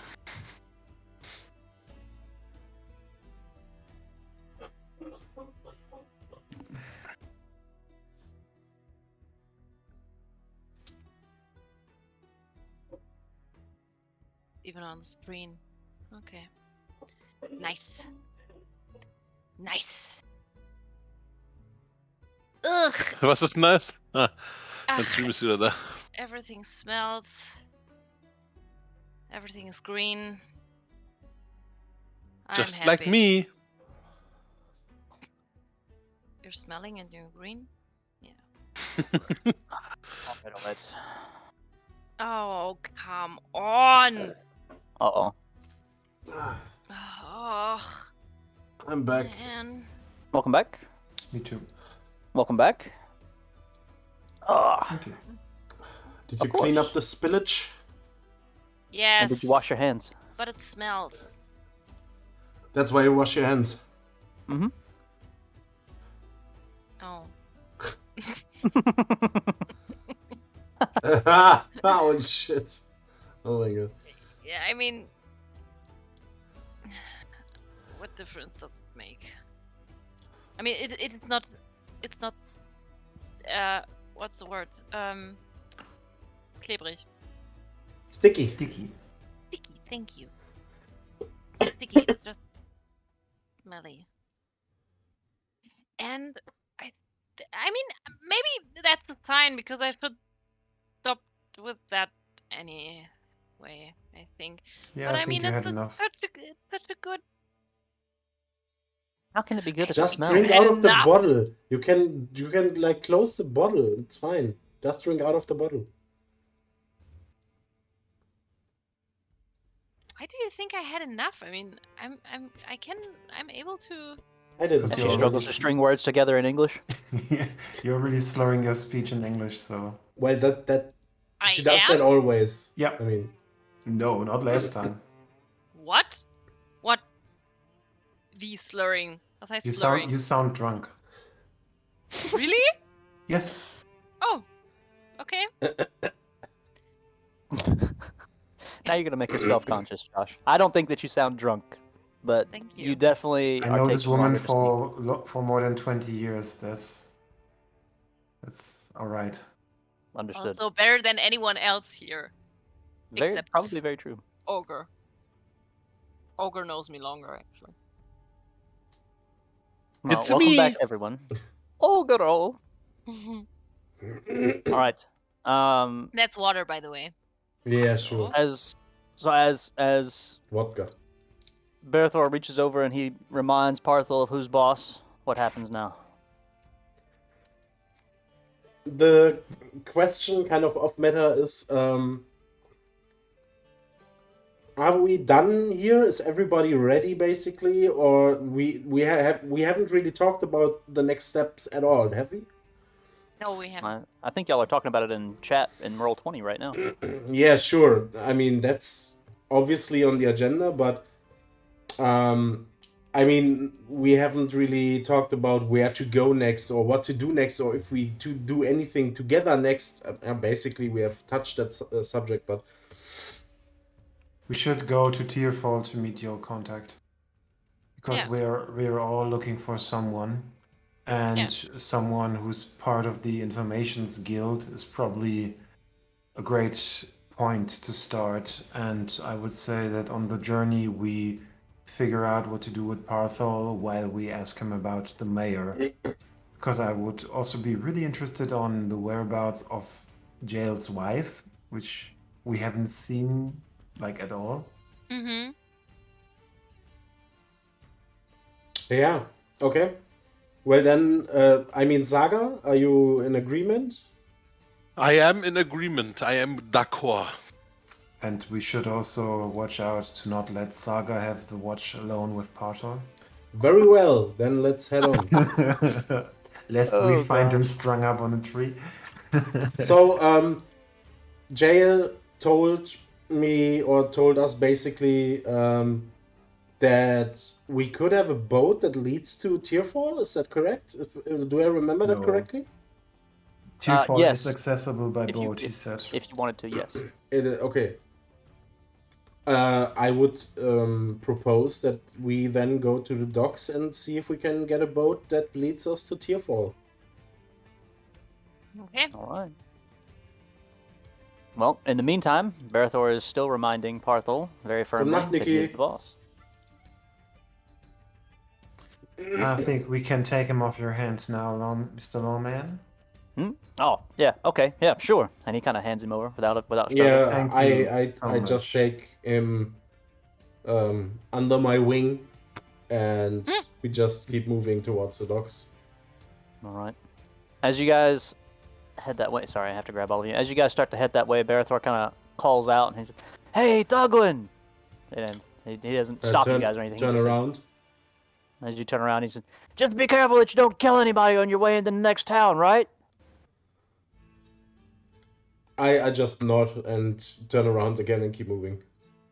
He's just laughing. As you guys make it over here, this is the area that you could quote unquote call the docks. There's a little small, like, the bridge is much higher than the water, much higher than, like, there's little passenger boats that can go under it. These aren't like frigates or like liners or anything like that to carry people. They're just small boats, all right? Usually people go out and fish in them, but you can definitely see that many of them are used for transports. And there's a couple of people that are there, most of them loading like barrels and everything onto the actual boats, obviously transport boats. How about Beliana? You seem to be quite skilled with people and with like getting them on your side. How about you ask Do I? for a Passage. ask for a transport boat to Tearfall, and maybe you can get a good deal for us. Well, is there anyone around who we could ask? But I mean, is there some? As you look around, you can definitely see there's lots of people that are loading goods onto boats. Any of them are definitely fine to ask. So I'm approaching one of them. All right. I'm accompanying her just as a little talisman. Man doesn't even seem to take much notice of you until you guys get close, and he spots Iva, and Iva is like the local town hero at this point. So he kind of looks up. Oh, it's the little lass that helps everybody, and he's kind of laughing a little bit, and he brushes himself off from fish slime and whatever else that he was fishing up. Oh, And he Jeremiah, how is the fishing business? Oh, it's great. It's great. I'm just loading everything that I caught into these barrels. We're pickling them, and then we're gonna send them off to Tearfall. Looking good. I hope the wife and kids are alright. But the kid's all right. Kid's up there being kids, and he motions up here, and then you can see all the little children that are playing. And the wife is good, staying off my back mostly. I'm raising an eyebrow. She nods and kind of looks at Beliana. Like, take the wheel. I'm still raising an eyebrow, which is lowering down while I remember the children that I first saw when I came into town. So, I calmly talk to him and say, "Well, hello there. Hi. Oh, this is my friend Beliana. Well, Yes, hi. I am Hi, Beliana, Beliana. and I guess I already met your children. They're really sweet and very, yeah, just very sweet. And but anyway, we just wanted to ask you if there's any possibility to get a passage to Tearfall. His eyes kind of go wide as you mentioned, like hanging out with his child, like an adult that he has no idea that looks as a tiefling with horns hanging out with his child, and he had no idea about it, like the concerned parent look. And then as you talk, he realizes that you're also part of the party that subdued Parthol and his gang, so he's kind of like giving it leeway.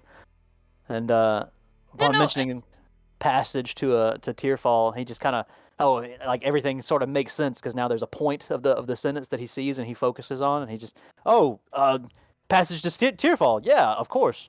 I mean, I don't mind taking you up there. I was taking these fish up there anyway. Oh.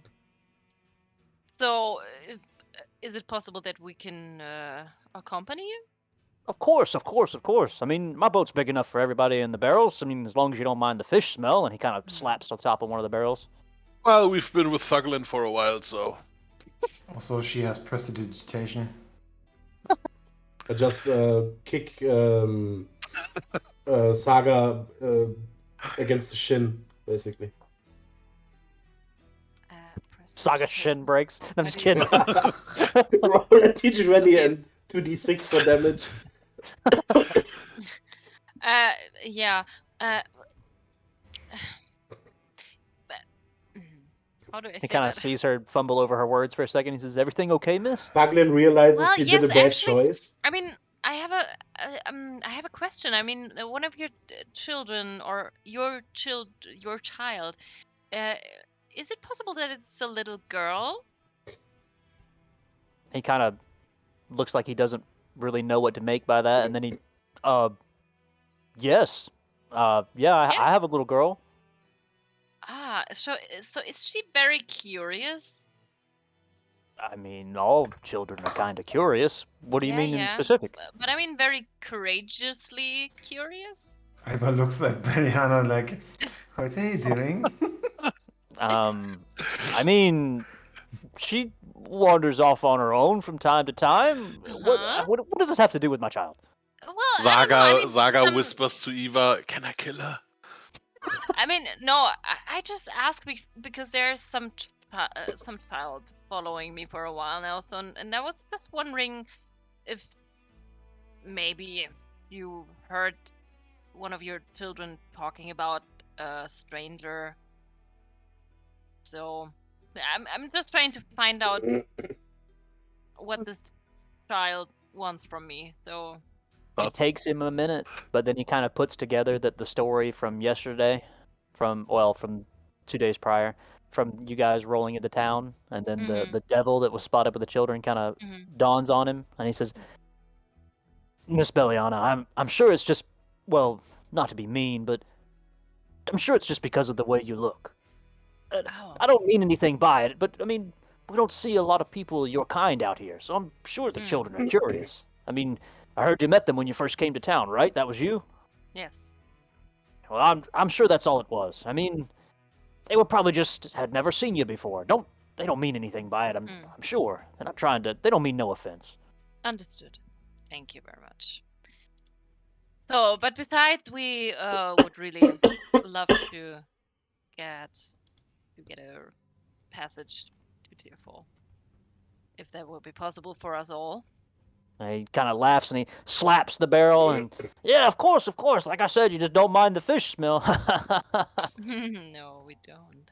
I ask him if he has an empty barrel in which we can put like pathholes so only it has his head sticks out. I'm sure I could find a barrel to stick him in if you wanted me to. That'd be I could also great. just strap him to the front of the boat. A barrel will be fine. All right. So, are you guys trying to book passage to Tearfall now? Mm-hmm. All right. So, Unless anyone wants to like get something before we leave, any loose ends. Oh yeah, I definitely want to put on my mask. okay. Not suspicious at That all. bad smell. All right. It is at this time then that you see Parthol go ghostly white. This man looks as if he has seen a ghost. He is petrified. Roll By me Saga putting on a perception mask? Roll Probably, me a yes. perception check. Everyone? All of you. What? 1d20. I need a perception check. 18. I need a second. I'm in the kitchen. Well, either way, I think the 18 is all we need because Iva can definitely communicate. So it's all good. It's all good. You do your kitchen thing. Sorry. Well, Good, I'm back. across the way, you all see this gentleman. Ooh, Goliath. Mm-hmm. Hello, friend. Nicht wegen so Fischgestank eine Maske aufsetzen und alle drehen Don't do it. That was what we Saga, are you did. still in the kitchen? No, I'm good. I'm back. Sorry. All right. So, Iva, you can tell that Parthel's eyes are locked on this man. All right. He immediately recognizes him, and he appears to look like he is going to piss his pants. He is that afraid. Okay. I mean, ghostly pale white sheet, and that is saying something for a man whose skin is weathered by the sun. Okay. I think we have some company. As you point him out to the group, Saga, I I need a just. 1d20 from you.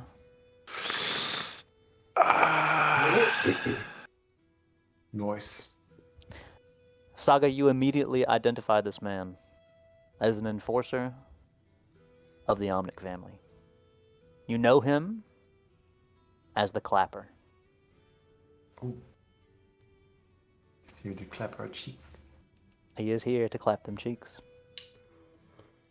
And guys, you see him make his way into town this way, and he kind of stops and looks into the bar. Seems like he doesn't see anything that he wants. And immediately, he looks across the river, and he spots Parthel. And he Well, grins. so quick off-topic question, off meta quest. You know what I mean? Yes. So we didn't have any time to basically do anything with Pathol now, and the time is now that like the enforcer that collects from Pathol is here, Yes.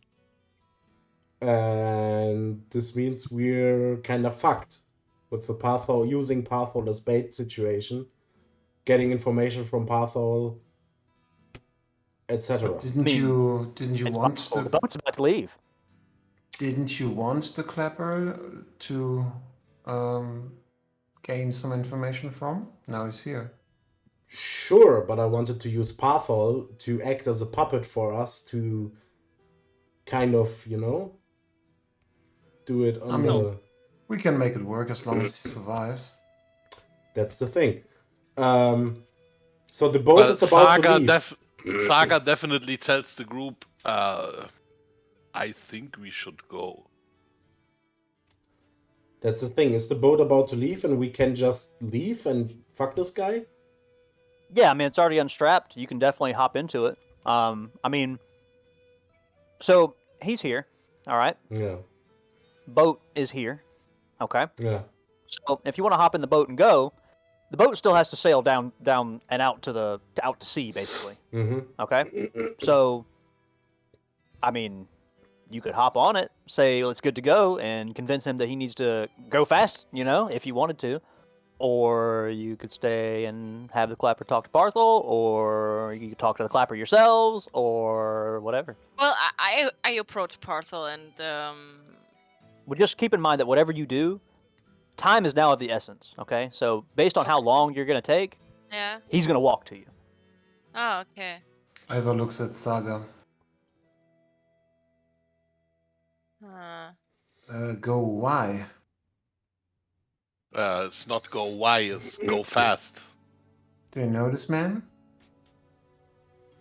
Maybe, but that is not part of the problem right now. Hi, Parthel! The Clapper yells out from across. He seems to know Parthel for some reason. So The whole town is quiet now. The question is, off game again, can Alright. we kind of exchange Pathol for this guy? Like, fuck Pathol, let him die, whatever. This guy probably has even more information, and if we get this guy, we can get the information from him that we need, or like use him to get to the higher ups of him. He also seems super dangerous, so yes. let's keep that in mind. True. Yeah. Of course, Ivar doesn't know that, so she's not in a hurry to leave. Hmm. Well then, if Saga says we should go and we should go fast, then I trust him on that, and I just I mean, All right, hold on. what's being said out meta and what's being said in person, because you said Saga, so. You This, said Saga, so are we speaking in character now, or are we speaking... yeah. Because whenever you say in sorry. character, that's when I have to start the timer again. Sorry. You know? Okay, sorry. I'm going to say that in character now. I'm trusting Saga on this one. If he says let's go fast, then let's go fast, because he has a reason for it to be like we have to go. I agree. Let's talk later. We have to Alright. go now. Thuglin, you notice from behind you guys that Barathor is starting to move towards you Mm-hmm. as the clapper is moving. And he's not like moving people out of the way. They're moving out of the way for him. Yeah. Alright. So you guys are hopping on the boat now, and you're just like tugging Partho along with you? Yes. Alright, well you guys hop on the boat, and the guy pushes off it. Hey! Hey! Hey! And Barathor kind of approaches as you guys are, we'll just say that you're all in the boat. We'll say that you're all in the boat and you're all sailing now. Hey, where are you going? Where are you taking him? Brother, excuse me? Where are you taking him? And you guys start to sail off a little bit more. And now, we are truly going to leave this to fate. Well, interesting. Let's see here. Uh-oh. As we roll the dice, Oh shit. we have a 10. He's going to kill Barathor. So, Barathor reaches out and he kind of puts a hand on his shoulder, and immediately you see these guys. He turns around. He just makes a clap, this huge thunderous clap, and Barathor kind of reels back for a second, has one hand on his ear, and he starts to take off for you guys in a sprint. Okay. Hey! Do you guys do anything? I turn to Thuglin and kind of touch his shoulder. Do you see the extra spare row we have? Maybe we should, you should help out a bit, and I cast guidance on him. Whatever well, you do, you better do it fast. Okay, I start fucking rowing like a maniac. Use rage too. As Thuglin reaches down and grabs the row. Actually, he sits. wait. okay. I actually use rage. Hmm.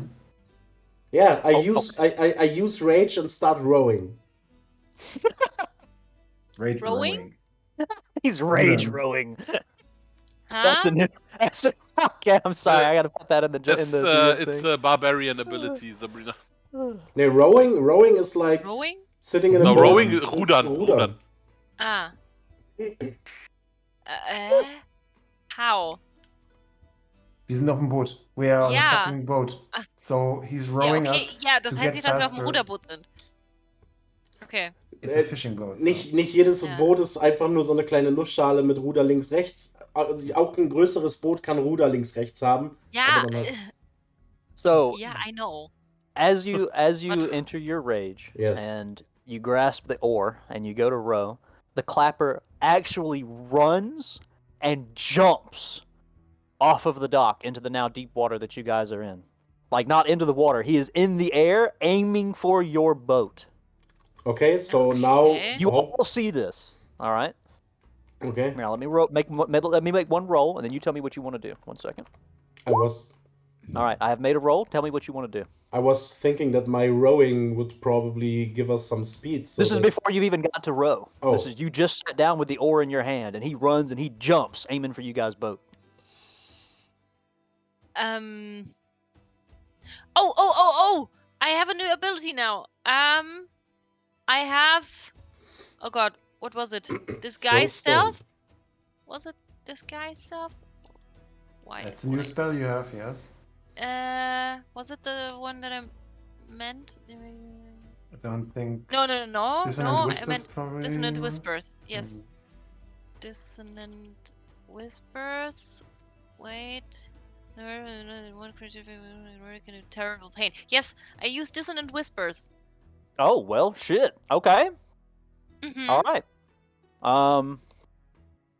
Well, So do I? he also rolled a 14. Is there a save for the spell? Let me look it up. I'm sorry. Yes, wisdom. Yeah, I Uh, thought so, but Yeah. is it wisdom to negate or is it Takes- damage or? It takes I'll have to make 3d6 psychic damage and must immediately use its reaction if available to move as far as its speed allows away from you. If he Which fails. doesn't move into- yeah. Wow. All right. Okay. Well, he has a Well, I'll roll another one. But I was gonna say he rolled a What? 14, but That was Well- a skill check now. Ooh. Ooh! well, Okay. all right. So much like a rag doll would in the air, Mhm. as he basically planks in the air, he's vertical horizontal like a horizon, with his hand out reaching for the boat that he's gonna try to grasp onto it on the side. Beliana turns, and as she turns, she casts Dissonant Whispers in his direction with him as the target. And immediately, the man folds like a pretzel, like a chair. It looks like someone just took something straight to his stomach, and he curls up into this little ball, and holds his head and turns away, and just sinks into the water. Mhm. And you guys row off safely without the clapper in tow. Sorry, I'm dragging him along with you. And you guys row off safely. Ooh. I turn around and smile. Whatever you did, it worked. But I still don't know what happened. Who was that? Yes, I want to know that too. Looking at Saga. Oh, Mhm. I have no idea who that was, actually. Are you sure? Yes, Please don't lie. I am lying, but I will not tell you. Huh. I look at Parthon. Well then, let's ask Pathol for some questions, for some answers. I'm an idiot. For some answers. So We have some time. we do have some time, and Saga inches closer to Parthol.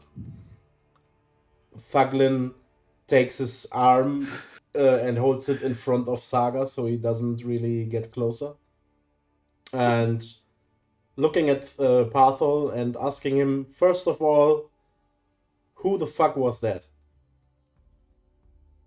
I gotta admit, I kind of want to know too. And that's the guy at the head of the boat that took off with you guys. Jeremiah. Jeremiah, thank you. I never choose names Sorry, off randomly. topic again. What is Bane again? I mean, Just read it. yeah, It's I like- read it, but I don't it's understand. like It 3 doesn't say. sentences. Yeah, but it doesn't say what it does. Yes, it does. It literally says what the spell does in the spell's description. Yeah, it has Bane to make makes it more charisma difficult for saving their check. throws, but it doesn't Yes. say what I. Bane is it's the opposite of Bless. Bless basically it gives you a higher chance to do things, and Bless lowers your chance for enemies to do Bane. things. Yeah. Uh-huh. Oh, that's what I'm saying. But Bane is the opposite of Bless. Yeah, Yeah, you said enables bless you, at the second time. and Bane Yeah, disables yeah. you. Ah, okay. Okay. Just explain it to her. Yeah, I know. So- I forgot. Sorry. As Jeremiah is kind of looking back towards you guys, he's like, I kind of want to know who that was too. Some crazy man jumped off the dock trying to get on my boat. And Me boat? Parthol kind of looks up. You can tell that he's recovered from whatever that was, and that was the clapper. That's the only man that could have been. Who's the clapper? The clapper's the enforcer that I'm supposed to pay everything to. He told us. It's the whole reason that I was extorting the town. Well, yeah, he told us. I mean, yeah, I'm an idiot again. And it's fine. It's all conversation regardless. Don't worry about it. Yeah. All right. So why exactly would he be so extreme in his ways to like try to get to us right here, right now? Well, I mean, extorting the town, that's a lot of money that's just sitting out there in the woods. Yes, by the way, you guys never did anything with all the extorted stuff that Parthol had at the camp, and now it's just sitting out there in the woods. Sorry. Well, Hate to be the bearer of bad news. There it is. I mean, doesn't Berthon know where the camp is? No one but you guys know where it is. okay.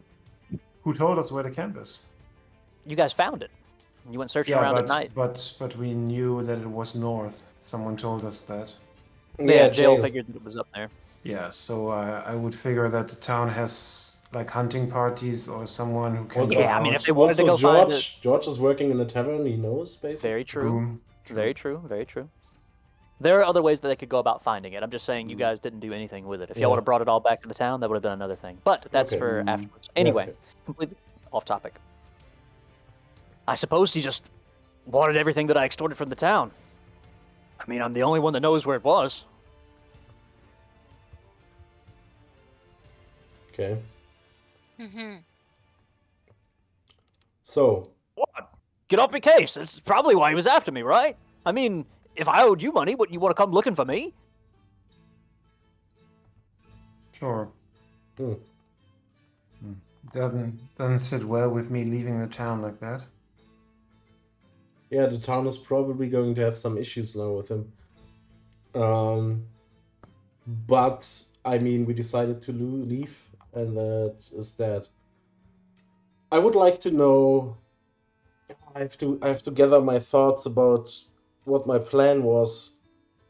Um, We won't go for too much longer. I know Sabrina has other things that she. I mean, unless you guys want to go, but what? I definitely have the next map prepared if y'all wanted to continue on. I just figured we'd talk on the boat and then I'd bring it to a close when you guys reach the next city. I mean, we can play longer. Did Sabrina need to leave? I didn't say anything. Okay. I was under the impression we were doing a 3-hour session. If we are not, then I'm perfectly capable to continue going. No, I no, just... no. Okay. I'm free tomorrow, so. Okay, cool beans. All right. Anyway, Yeah. Well, I off topic real quick. I'm not quite 100% sure what my personal situation. So the questioning about the Omnic family, we did that kind of earlier with like the fake Pathol, right. but then the real Pathol came, etc., etc., and the gist of it was only Pathol really can tell us about it, right? Is that correct? No. Or Jill actually told you that he didn't know anything about the man that you were speaking for. Like, he didn't know where Mikhail was. But that if you wanted to find someone, then a man that had a lot Yeah, of yeah. information that's was like in Tier 4. in Tearfall. Okay. Yes. And so that you should speak with him. And that's why you guys are going to Tearfall. That's So, why like, we're going to Tier 4. All right. yeah, like, me, the only thing that you guys brought Parthol along with, or the only thing that I can see that y'all brought him along with, was to get him out of jail's hair and to question him about what's going on with jail.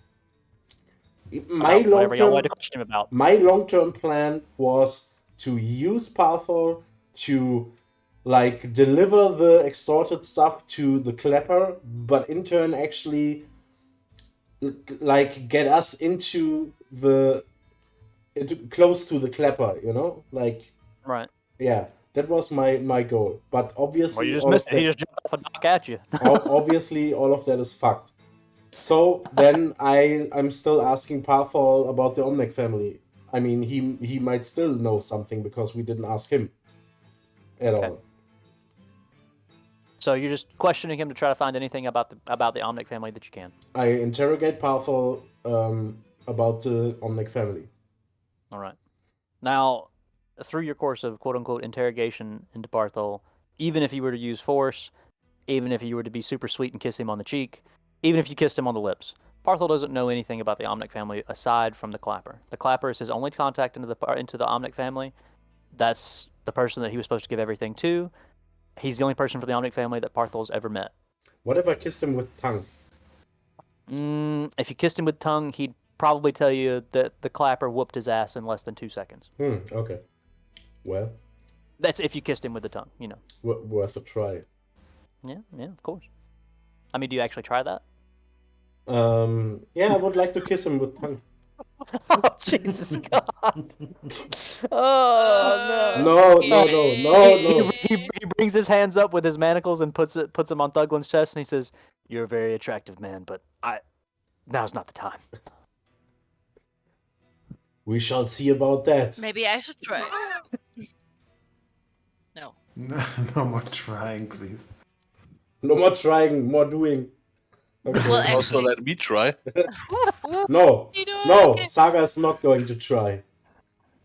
He's going to eat him on the inside. I don't know. Sitting there stroking my dart. Is Saglin done with his interrogation? I am. Yeah, this is obviously pointless. So I'm done. My plans are falling flat. So I guess we can now talk about jail. If anyone that's else a good wants idea. to take the Fuck yeah. reins on that. So, friend, what do you know about the mayor? Oh, about that bloodsucker? He kind of turns around, turns away from Jeremiah to make sure that he's not heard, and he kind of motions for you guys. Like his hands are in manacles, or his wrists are in manacles, but he moves his fingers, and he kind of motions for all of you to get closer. We do. We do. Mm-hmm. I don't have any hardcore proof about it, but I think he's a vampire. How does The he elephant move in the room, right? sunlight? Do you tell him that you saw him in the sun? I mean, he was with us when he just. Oh yeah, of course, obviously, yeah. He says I don't have any hardcore information, any hardcore proof, but I'm pretty sure that he's a vampire. I knew something is off. With So, him. okay. I mean, quite obviously, this is what everyone thought at some point talking to him. But how do you explain him to be out in the sun? Which he just was, as you saw. Listen, some of them might be powerful. I don't know. Maybe Maybe he he's has a some kind of talisman or something. breed a new vampire. But listen. You've seen his daughter, haven't you? But maybe you haven't, but you've seen her red eyes, right? I mean, he ain't got red eyes, but she do. I did see that, indeed. I That's told supposed you. to mean what? They tell me that when vampires are young, they got a thirst for blood like nothing else. I ain't never seen her. But, I mean, we're out here in the fringes, man. Sometimes my men will go missing. Maybe sometimes the people from the town will go missing, too. What do they do? Maybe they just drain them for blood. Well, can I ask you something? Well, I ain't going nowhere. Well, why is it that he wanted us to get rid of you? Immediately, he kicks the side of the boat because he's angry that he's caught. And because I'm the only one that knows. That's Yeah, the whole but I reason I mean- was blackmailing him. But I had to everyone in blackmail him because town I'd let the seemed- town know. Yeah. If the town knows that he's got a daughter that's a vampire, then they don't want him being the mayor. If he's not the mayor, then he can't live happy. But if I blackmail him, then that means he's got to pay what I want. And when he pays what I want, I give it to the clapper and I live happily ever after. Can I do a check if he's lying? Of Yeah, course. me too. Yeah, same. Don't believe a word he's saying. Well, I do, but Oh, Just wants Jesus. this guy to Cash be a in, Joshi. vampire. Well, can I also? I mean, Yes, of course. Yes. would that go into investigation? Yes, that's what we're going to do it for. So it's a D20 plus 1? Shouldn't people add something? I mean, even plus so, two. there's... I have okay, nothing to never add. mind. Fuck it. Okay, But well, since I rolled a 6. so all of you 666. feel that... It's a devil. wait, Oh my God. off topic, one question. How do you why is there a 1d20 with you guys, and when I do it there's just a d20? I'm using the advanced dice roller thingy. Yeah, it's just, it depends on the button you press. It means nothing. Sabrina. Okay. all the 1 denotes is that it's 1 dice. If there were 2 dice, there would be 2 numbers, and it would say 2D. That's all it is. Yeah. Mhm. As far as you can tell, he seems to be telling the truth. I mean, even if there were small little things that were omitted, you feel like he's telling the truth. Mhm. If you don't have proof, then how was it more than a simple rumor for the mayor? You could have just a bandit, no offense, but bandits slinging rumors without proof. What's Because I remember when he came into town. I seen his daughter, and I seen his wife. All right? I seen him, too. And I been there at night, okay? And I seen her in her room. Sure, she plays nice and everything, all giggling and making all them child noises and stuff. Sure, she eats, and sure, she sleeps, and she talks like a person, but... Then I seen all that red stuff around her mouth. I Mhm. know, okay? I know. I know what she is. And you can't tell me she's not. I don't have to see a snake bite me to know it's a snake, all right? Guys, I told you there's something off with him. still just a rumor that But a rumor's enough for power for people, ain't it? All it takes is for the whole town to talk about him, and suddenly they don't want him as mayor no more. coming you from the telling us right that- person, yes, but not from you. Mm. So you're it telling ain't us gotta that come from all me. I just your- gotta spread it. So you're telling us that all of your bad reputation comes from him telling everyone. All reputation is reputation, right? Yeah, but I mean, still, the guys that we met at your place in the woods. I mean, Listen. You can believe me or not believe me. But why do you think he wanted you to catch me in the first place? Why do you think he don't want me to talk? I know what I know, all right? well, yeah, guys. Actually, do you remember how he reacted when we brought him to him? He said, "Yeah, I mean, why are you bringing him to me?" I remember. Yes, he wants him dead, we know that. But just for a rumor? By like a common bandit? That doesn't make sense. He just wants to live happy in his little comfy crystal house, that's all it is. Earlier, when we were in front of the mayor's house or the mayor's bridge, Barathor very clearly made sure that you would remember who's boss and not to spill Yeah, you saw that, the did you? beans. Yeah, I saw that. Fucking Barathor, man.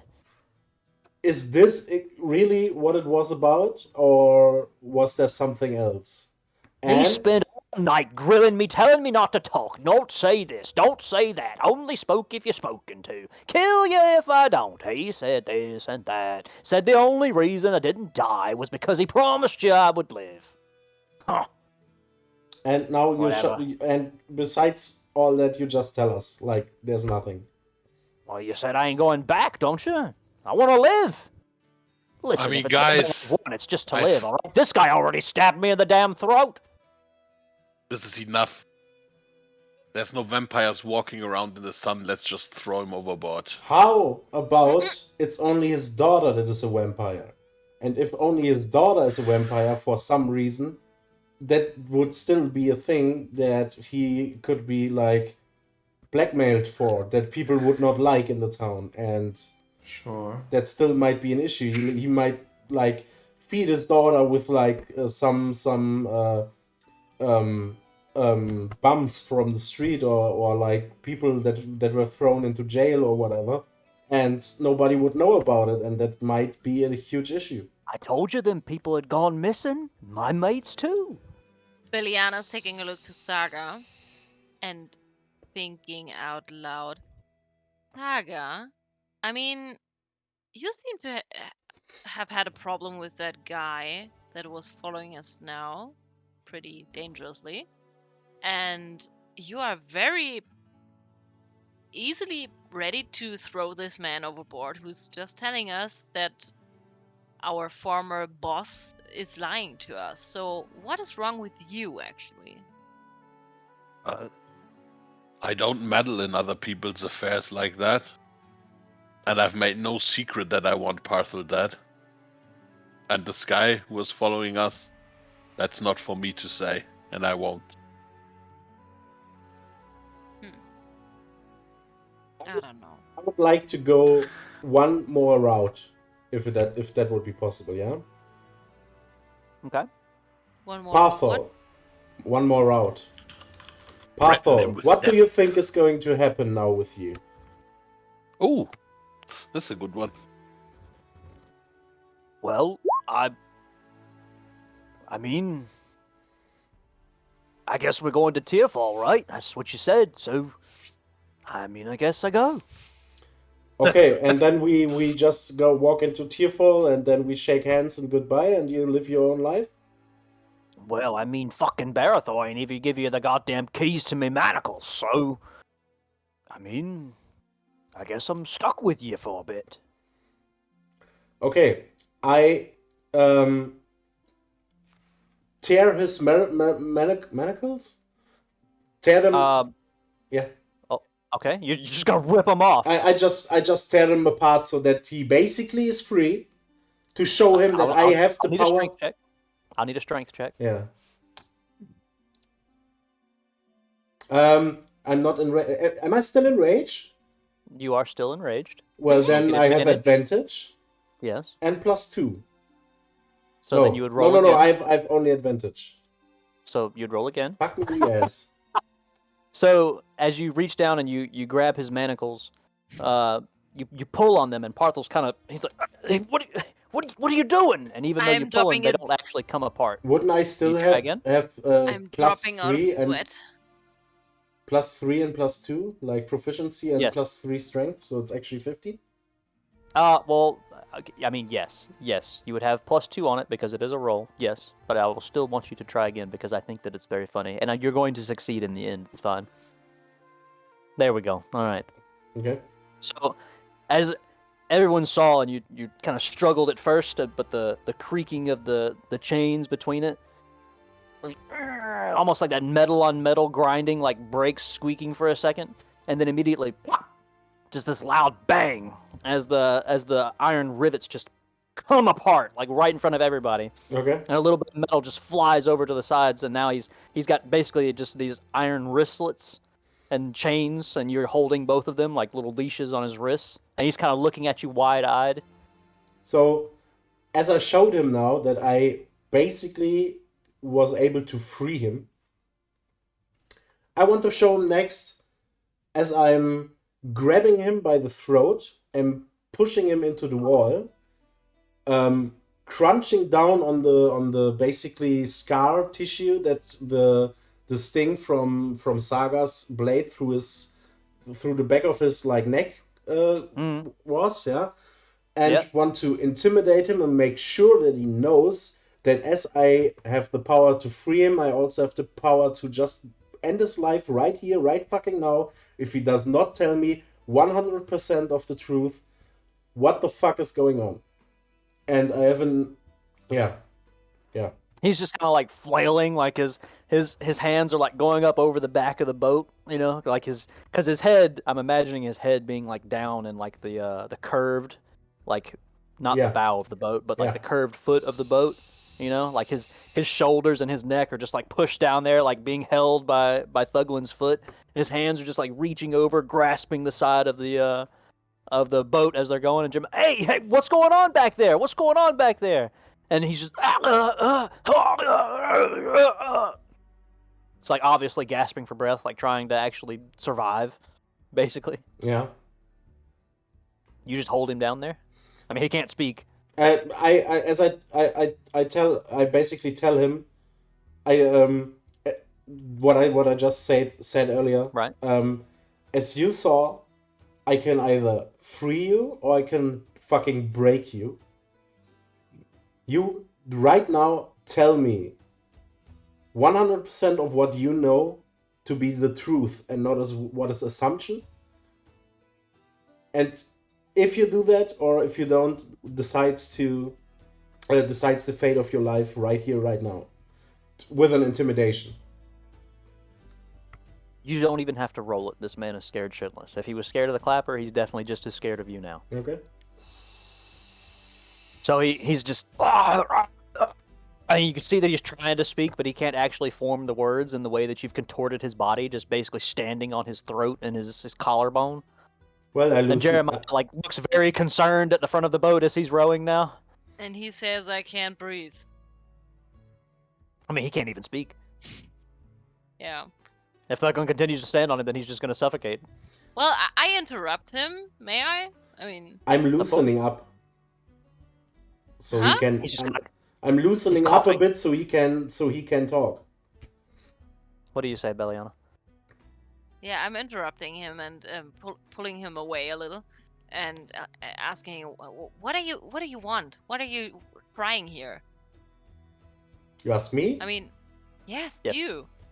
Well, we're completely unsure if what he's telling us is complete bullshit, if it has any merit to it, if there's any truth he's hiding. We want to know what he knows, and this is the only way we can get it at the moment. So it doesn't mean anything to you that I already had an off feeling when we were at the mayor's house, and there was something, and now we have the proof for that? I mean, of course, I don't say that we have to let him go. We can... Your off feeling and everyone else's eyes, which can obviously see that something is off, all come together. It's obvious that something is off.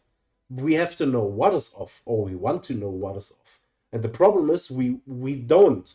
Just because this random guy tells us some bullshit about vampires, Well- which we also assume, sure, but there are too many conflicting variables here. Then I suggest we go Saga, back. you see, because they're both talking and very keenly focused on each other right now. Saga, you see that Partho is trying to like claw his way up towards the boat, and if you give him enough time, looks like he's gonna jump over. Saga? Yep, Saga sees this. I do nothing. Who's jumping off? What? Parcel. What? Yep. He's clawing up towards Huh. the side of the boat. Uh-huh. Like his back is against the back of the boat, but his hands are pulling him up. He looks like he's gonna just jump over the side of the boat. I mean, please I do continue nothing. talking. Please continue talking. He does nothing. Okay. But I mean, do we both? Not yet. We You don't don't see it yet. see it? You don't see it yet. Okay. That's the problem, but we But Josh was AFK now. Yes, but we don't. It's okay. Don't worry. but okay. like Please continue off game we now know it, so we just cease our conversation and like And now he's trying to fucking. So one of the traits. We'll break everything for a second because this is still tutorial mode until we reach Tearfall. Yeah. Okay. So remember when you fought this boss. All right. This is small knowledge to remember. Okay.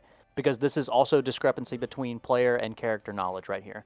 The player, you understand that something is happening. Okay. The character does not. Another thing is you all know out of character, Partho is cowardly. That is one of the 4 things that he had towards his unique boss fight. That this character, above all else, when his back is against the wall, will attempt to preserve his life. All right? Even out of combat now, he feels like his life is threatened. So he's attempting to preserve his life by running away from you guys. All right? Even if he has to swim. yeah, the cowardly trait thing. Right. So that's what's going on right now. So you guys are arguing. Saga sees that he's trying to run away, is doing nothing. Saga doesn't do shit. Okay. Right. And you guys are still arguing right now. So, I mean, he's not going to make it out of the boat with you guys literally standing less than a foot away from him, okay? Less than a meter away from him. He's not So going to make it out. I see you know? it and I grab him at his neck. Or no, Well, at again, No, again, you don't see it. Yeah. That's a problem. this is something where you guys haven't caught it yet because right now you're both focused on each other. And Saga has chosen not to mention it to you guys. Yes, Joss isn't there, but I'm also using this as an opportunity to teach my newer players consequences of their actions, basically. Okay, so now So please continue as you were saying. What are you doing? You know, and then does my feeling mean nothing? And then no, we need to know 100% whether or not this is bullshit. Well, we want to okay, know. yeah. Well, so what would be your next plan? I mean, to kill him, then I want you to. won't I get am anything out of him. basically telling you exactly what I just told him or what my actions were. I showed him that I can give him his freedom, but also I can just snap his neck right now. So I look around. I'm giving him a and- choice. I look around and. And as you look ask around, him, perfect, you notice that Parthol is attempting to escape. yes. I look around and ask him. So that's what you want to achieve, right? Okay. I And Thuglin, you are immediately aware of his escape attempt as well. jump after him and grab Oh, he's him. not out of the boat. You guys can literally just reach down and pin him there if you wanted to. Yeah, then we just pin him. Listen, you're trying to kill me. You're trying. Hey, good man. And he looks forward at Jeremiah. He says, they're trying to kill me. You see it, don't you? Ain't no one gonna help me. Jeremiah kind of. I mean, if they killed you, it'd be fine with me. Damn. Parthol kind of realizes exactly what kind of situation that he's in. But He for kind some of- reason, he doesn't seem to realize in what kind of situation he's in.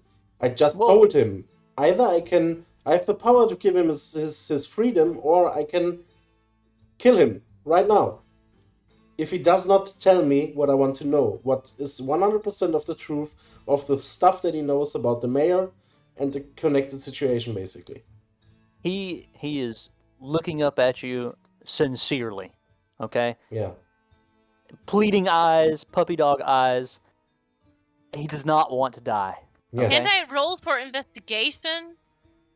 At any time, multiple times if you wanted to. Yeah, so maybe I'll just do it, and then I can tell. I mean, we all of us already checked if he's lying, right? And that's off game. That's the thing. Yeah. We all checked if he's lying, and we all rolled a fucking 6. Yeah. We didn't get anywhere with that. That's why I'm going to this length. Yeah.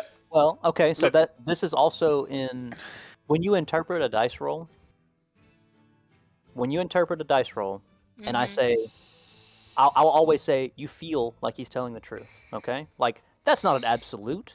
You as a player can want to investigate it further, or your player can still think that he's lying. You know, of course, or whatever else, regardless of what the actual truth is. But at the end of the day, you guys and your characters will make the decision, regardless of a dice roll. Okay, a dice. When I tell you the results of a dice roll, all that is just to lean you towards what your inclination at that point would be to believe. All right. Mm-hmm. Mhm. All right. That's all it is. It's not an Also- absolute. Also, you You all don't have to need a pass remember or a fail. You know. that's like a very important thing to remember is your characters do not know your roles.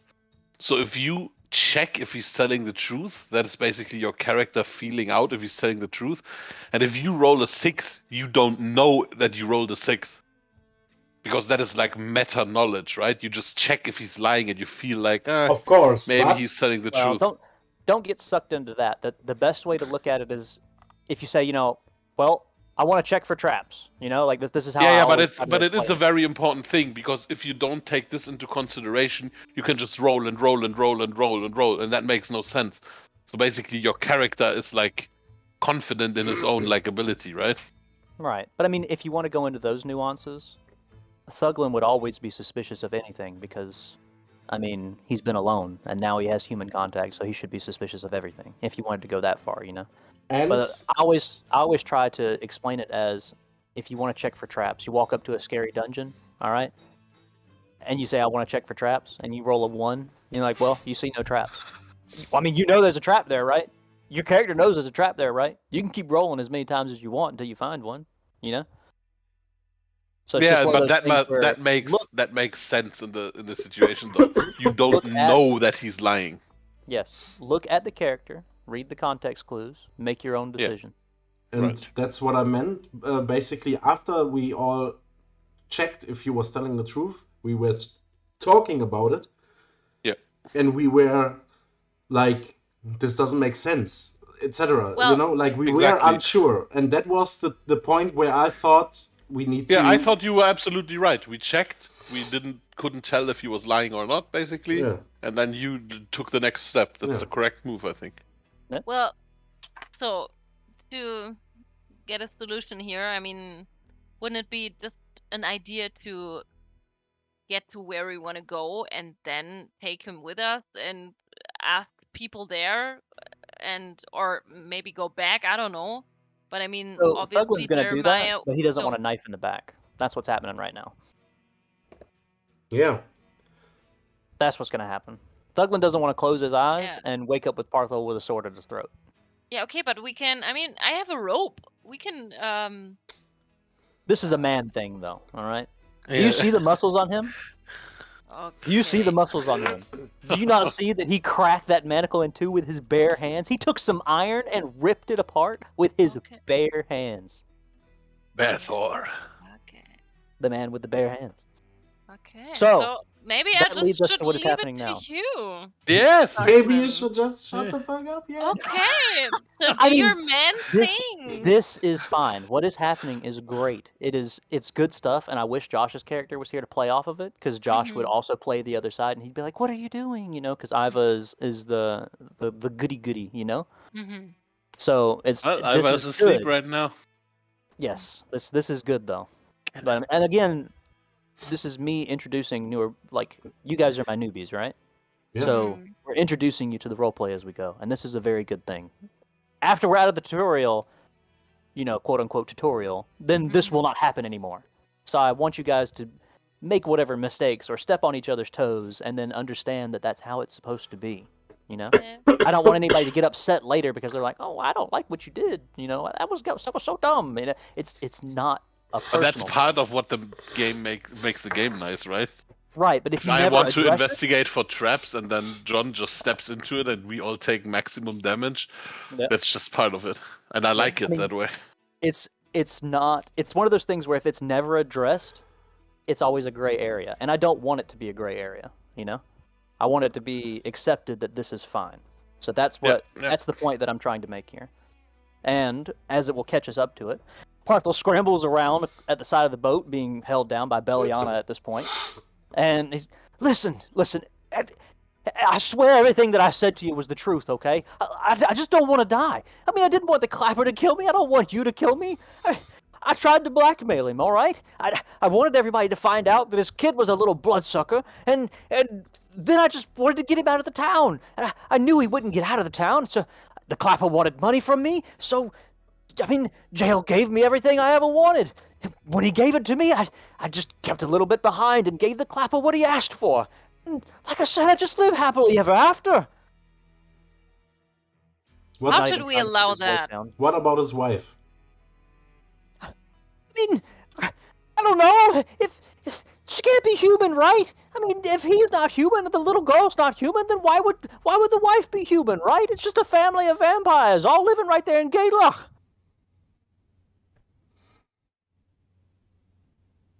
So, but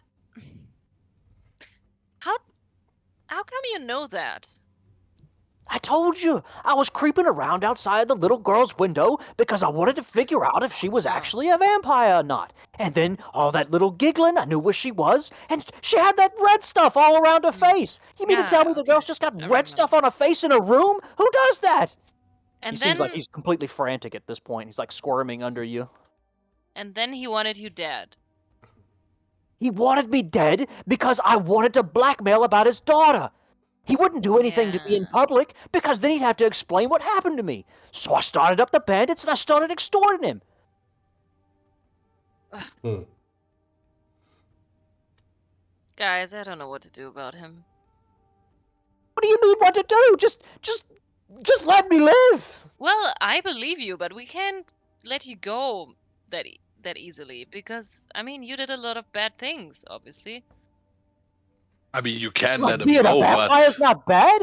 I was just trying to protect the town, right? You can spin that how you want. You were definitely not trying to protect the town. You were trying to protect your own ass. And like, Opens his mouth to speak and he immediately thinks better of it. I definitely want to talk this over with Iva present. Mhm. And So we're just gonna wait until he's done dealing with his kids. I guess, and we have to get him up to speed basically then, or is that something he just we tell him basically that what we found out, Yeah. and like, yeah. Yeah. It's not like I'm felling a decision right now without Yeah, of Iva course. present and like. Of course. Yeah. Yeah, I mean, I'm pretty sure that he's just putting his child to bed. I mean, it's Yeah. 11:30, or I mean, probably she woke up. So he woke up. Yeah, he wrote it. yeah. So Or he woke up. I don't really know. Yeah. Okay, then guess we'll have to wait. So Yeah. are we still like conversing about this? Like Saga, Beliana, and I? And I mean, if you want, you guys can do some I mean, I can. conversing about it, but You can definitely let him go in tier 4, but I'm pretty sure I can find him, so you might as well throw him overboard right now. with that Parthel What- kind of what was looks over towards Saga, Saga? and he just Thaglin looks at Saga and like, what's the reason you want him dead again? He's evil. He needs to be evil. punished. Do you think that what I just did is evil? No, that's utility. Utility. I mean, Bad things happening to evil people is not evil. It's I justice. don't know. I just don't know what to do with I him. am Batman. It is justice, though. That is what my character would say. He would say, evil Bad things things happening happening to to bad evil people is not evil, it's justice. You can save that as a quote again, I guess. I definitely am. That's a good one. Actually, that's kind of my direction as well, but yeah, probably I would let him go as well because I mean it's his destiny, I his mean, fate. you and he would let knows. him go to let him go. Saga would let him go because he would kill him anyways. Like, Correct. that is... Saga wouldn't let him go. He would just, like, have it easier to kill him. Like a bait. Yeah, I let him get it. And that's exactly why I want to get Ivar on that as well, so... Well, My- then we have to break it right here for a minute, I guess. But still, one thing, my thought process on this definitely is... I Why use are you rage laughing? and I start rowing. Because of in the Discord, Heaven said I use rage and I start rowing. John third session upon seeing the clapper. You're Well, just typing. dude, I would have had an advantage strength roll on the rowing, and I would have maybe knocked it out of the park, and the boat would have done a fucking kickstart. Yours back. Welcome back. Hey. Welcome back. Sorry, I couldn't get him back to sleep. So That's all right. That's all right. Is Everything all right? everything all right now, or do It's- you need to stop? well, I will try and like maybe if you get to the next city, that would be maybe a good time for me Yeah. to Yeah, okay. Well, stop because I don't know how long he will. I'll just stay sum up for you what we did. Sleep. Yeah. We were thank you. just basically role playing. We were trying. When you were still here, we were trying to find out if he was lying, and since all of our roles were shit, and we still didn't believe him, basically, John tried to threaten him. Then Beliana tried to intervene, and then we came to the conclusion that threatening him is the right direction, but he was still saying the same kind of thing, and this is where we are right now. So we're pretty sure he is telling the truth with what he's saying, which are his... So basically the information he gave us is all he really knows and all he really thinks. He's not holding anything back. Now the question is, first, on one side, what will we do about that in Gaylog? And what will we do about Pathol?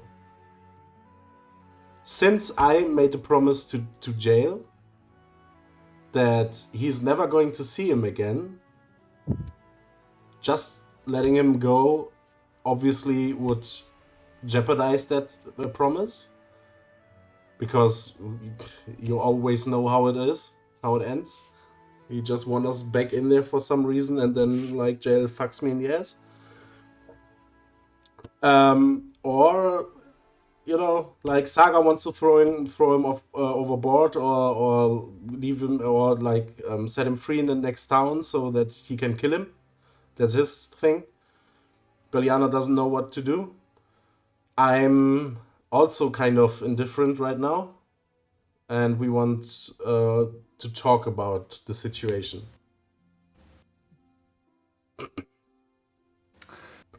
So Ivar would probably oppose killing him.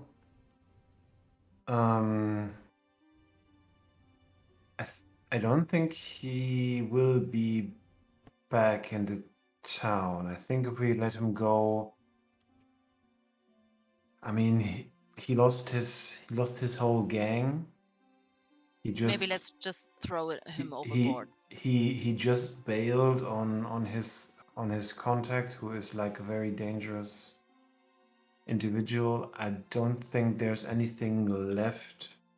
Also, if Clapper finds out that we basically defeated him in combat and made all his goons either run away, killed them, or made them work for the town, I don't think he's going to use him again. I don't think Parthol will be back in the town whether we kill him or not. So, but I still think he needs to be punished somewhat. So, Can either of you erase his mind or something? No, that's high level magic. Hmm. Liliana can do this later. No, I think we just strip him of all its goods and then let him basically loose into town to start a new life. Yeah, I like that. Let fate handle him, and maybe Yeah. this time he's more honest.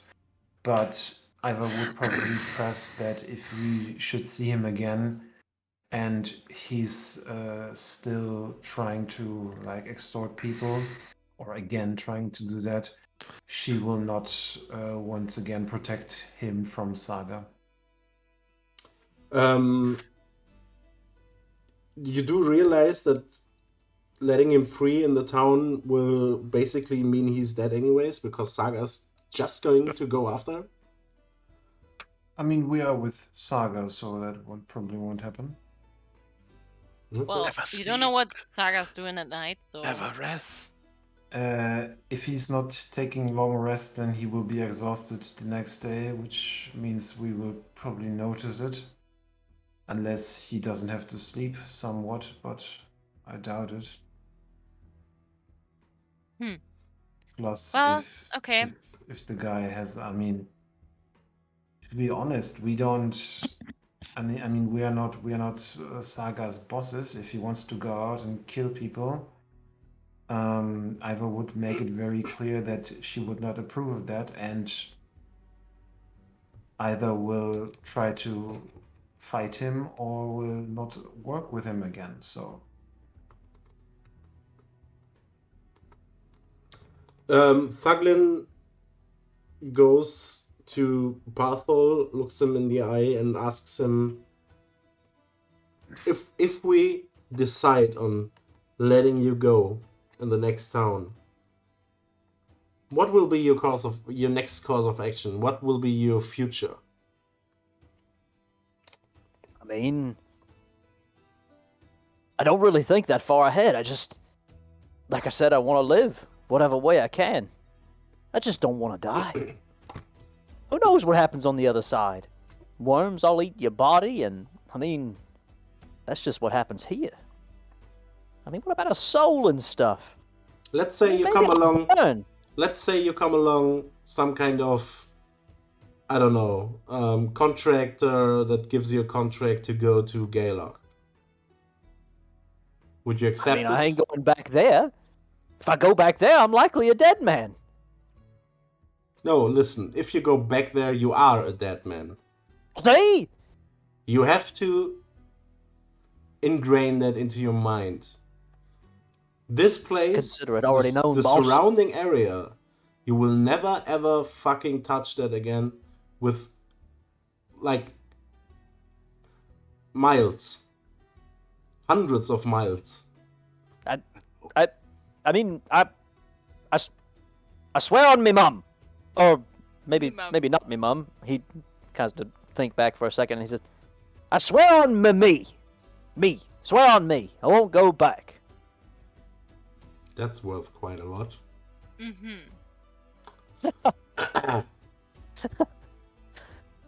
He's like nodding his head and like holding his one free hand with like the chain like over his heart.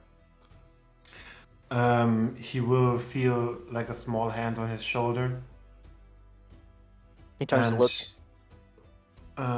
I will cast the light spell on him, and then I will tell him, I will now look into your heart, and if you do anything lawless again in your future, I will feel it.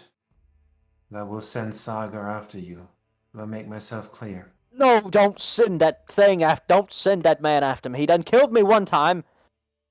Speaking of which, how am I alive? Well, then you know what to do if you don't want him on your toes, right? Right. Swear on me. Swear on me.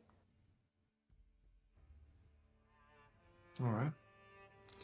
Then I turn to the group and say basically I'm on Ivar's side, that I'm okay with letting him go when we reach the next town. I look I'm at just Saga. sitting there smiling.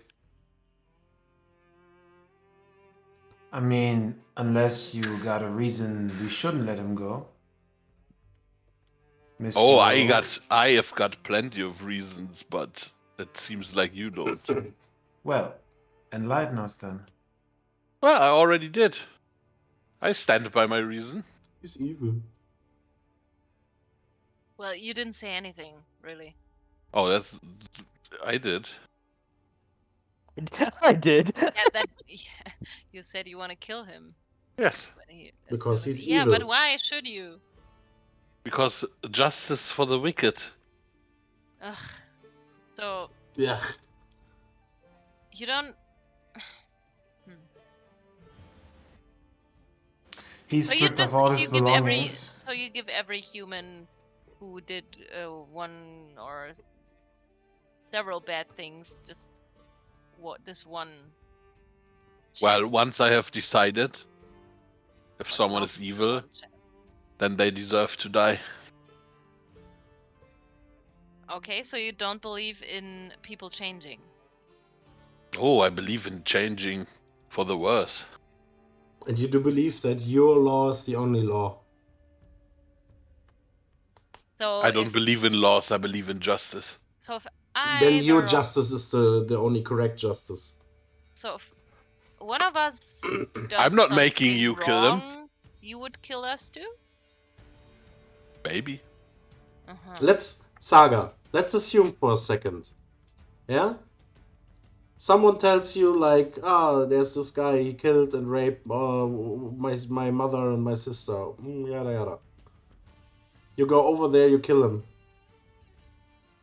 Turns out the dude himself killed his mother and sister and then raped them afterwards. You killed an innocent man. What does that make you? Saga stands up and he gets really angry. He says, you think I'm a fool? You don't think I can do my own investigation? Muscles ain't everything, bro. Oh, Bro. bro. Okay. Well, Testosterone on this boat. I stand Now, very close to Saga and tell him, still, I'm pretty sure you're not like the world's best detective and you also do mistakes. And if such a mistake happens to you, well, still, what do you do? Well, if I would do such a mistake, I would have to punish myself.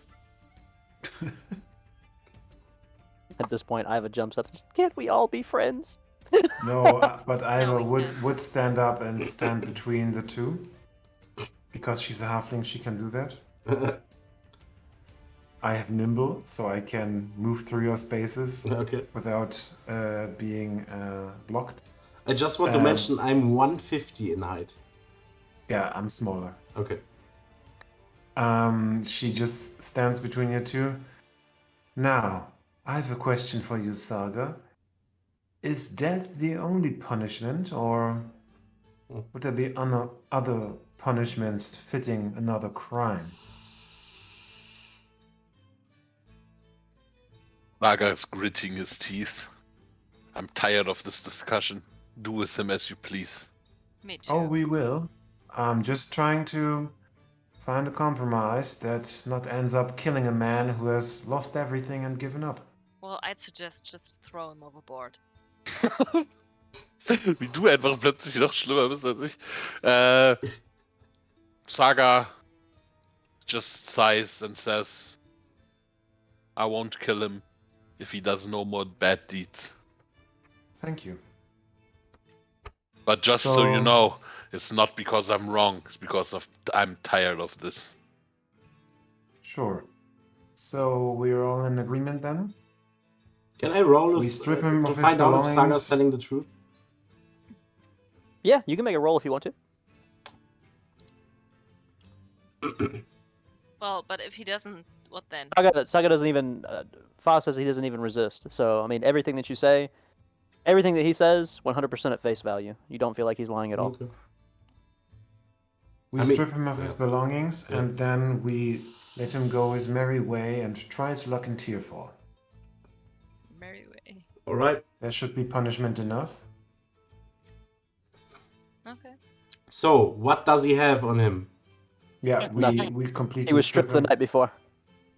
All right. Yes. The man literally I just have has the sold- manacles. You guys looted him before, then you gave him to Barathor. Barathor took everything else. The man Alright. just has his clothes and the manacles. That's all he Loot him. has. Then Loot. that's already done. Loot. Then Yeah, I we mean, we wait didn't want to for fight this other guy. Loot we the wait naked for man. our rival. I want his clothes. All right, so then nothing else happens. We just make our way to Tearfall, right? Mm-hmm. Yeah, And that is where we stop. I mean, we can make you can do a little intro of the city if you want. I know Sure it's always thing. always fun. Let me. Oh no! No. No map. You didn't save the map. No. Yeah. And I didn't plan to. Well, hold on. It's not very hard to find it. I don't think I know exactly where it was. Second. Also, Heavens, if you need like help with finding maps, we can definitely help you. I should be okay. It's just one of those things where I didn't realize how it worked. Like the reason that things weren't showing up was because after I put them into D20, I thought they saved, so I got rid of them off my computer, and I didn't realize that D20 actually pulls them from my computer. Like even though they're on the site, I didn't realize that it pulled the image from my computer. So Oh no, it doesn't. I think you're just left out a step where you have to manually save it at the end or some shit. What Josh said last time, I think. Either way, I should have. Yep. All right. So there's one.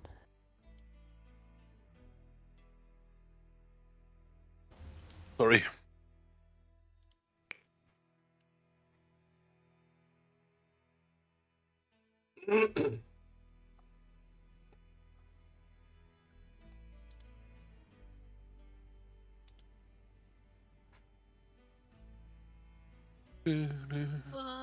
Okay. Let's. I can at least use this one because this is the important one for right now.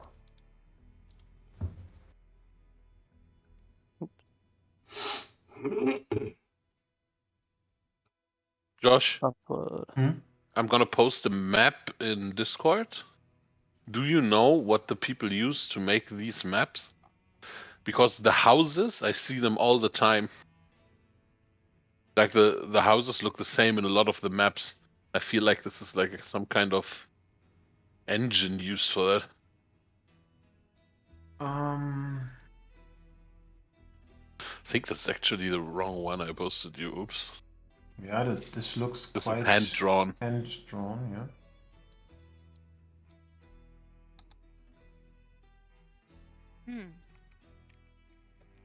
Okay. That's huge. Yes, this is the one.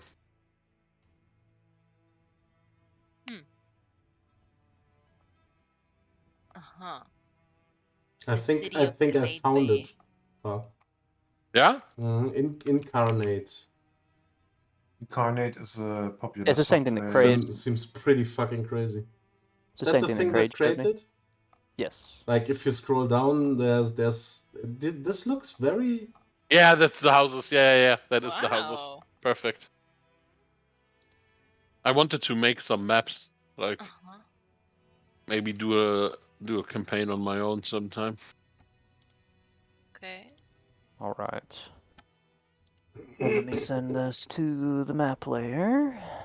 And then let me put some tokens on here.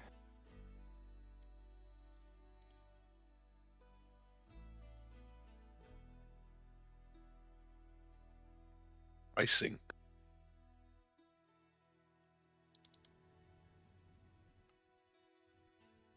Wow, it's so cheap. $25 a year.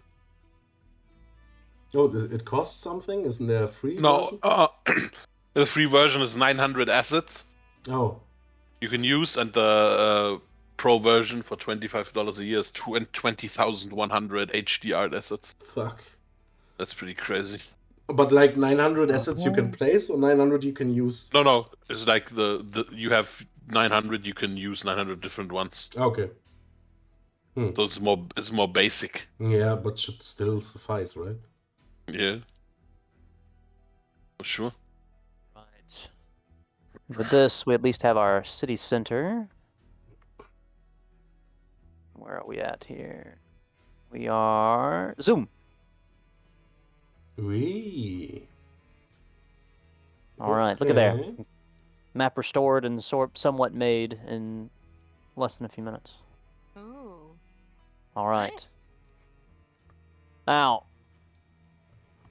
everyone, Mm-hmm.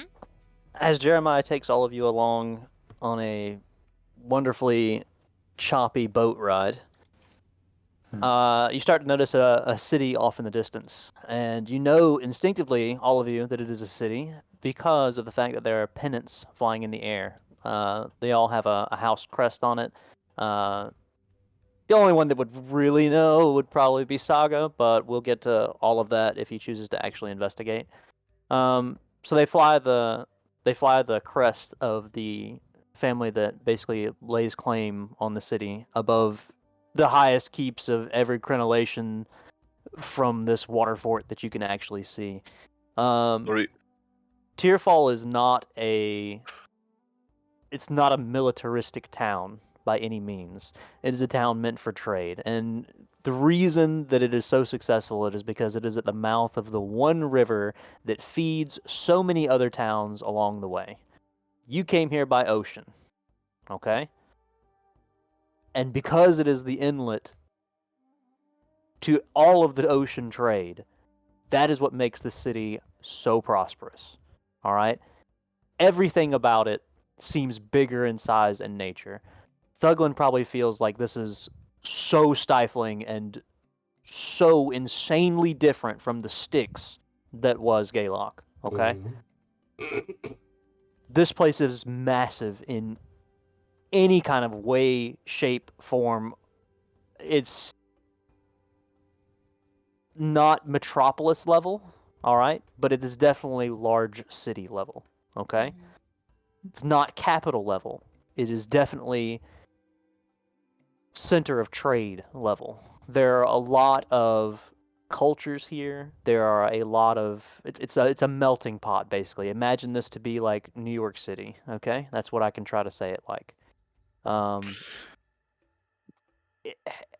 Everything from the fishing boats that have these super thick threads for nets that could catch any kind of fish, from something that could feed you for a week to everything that might feed you for a few minutes, from shrimp to shark, you know? I mean, these things would catch anything. Even the common folk are better dressed than just about anyone that you saw in Gala, okay? And these are just the people that are working on the docks, all right? They look like all of them have their shit together. These are people that if you ask them, they would definitely have the bare minimum intelligence of being able to read from the lowest person to the highest person, okay?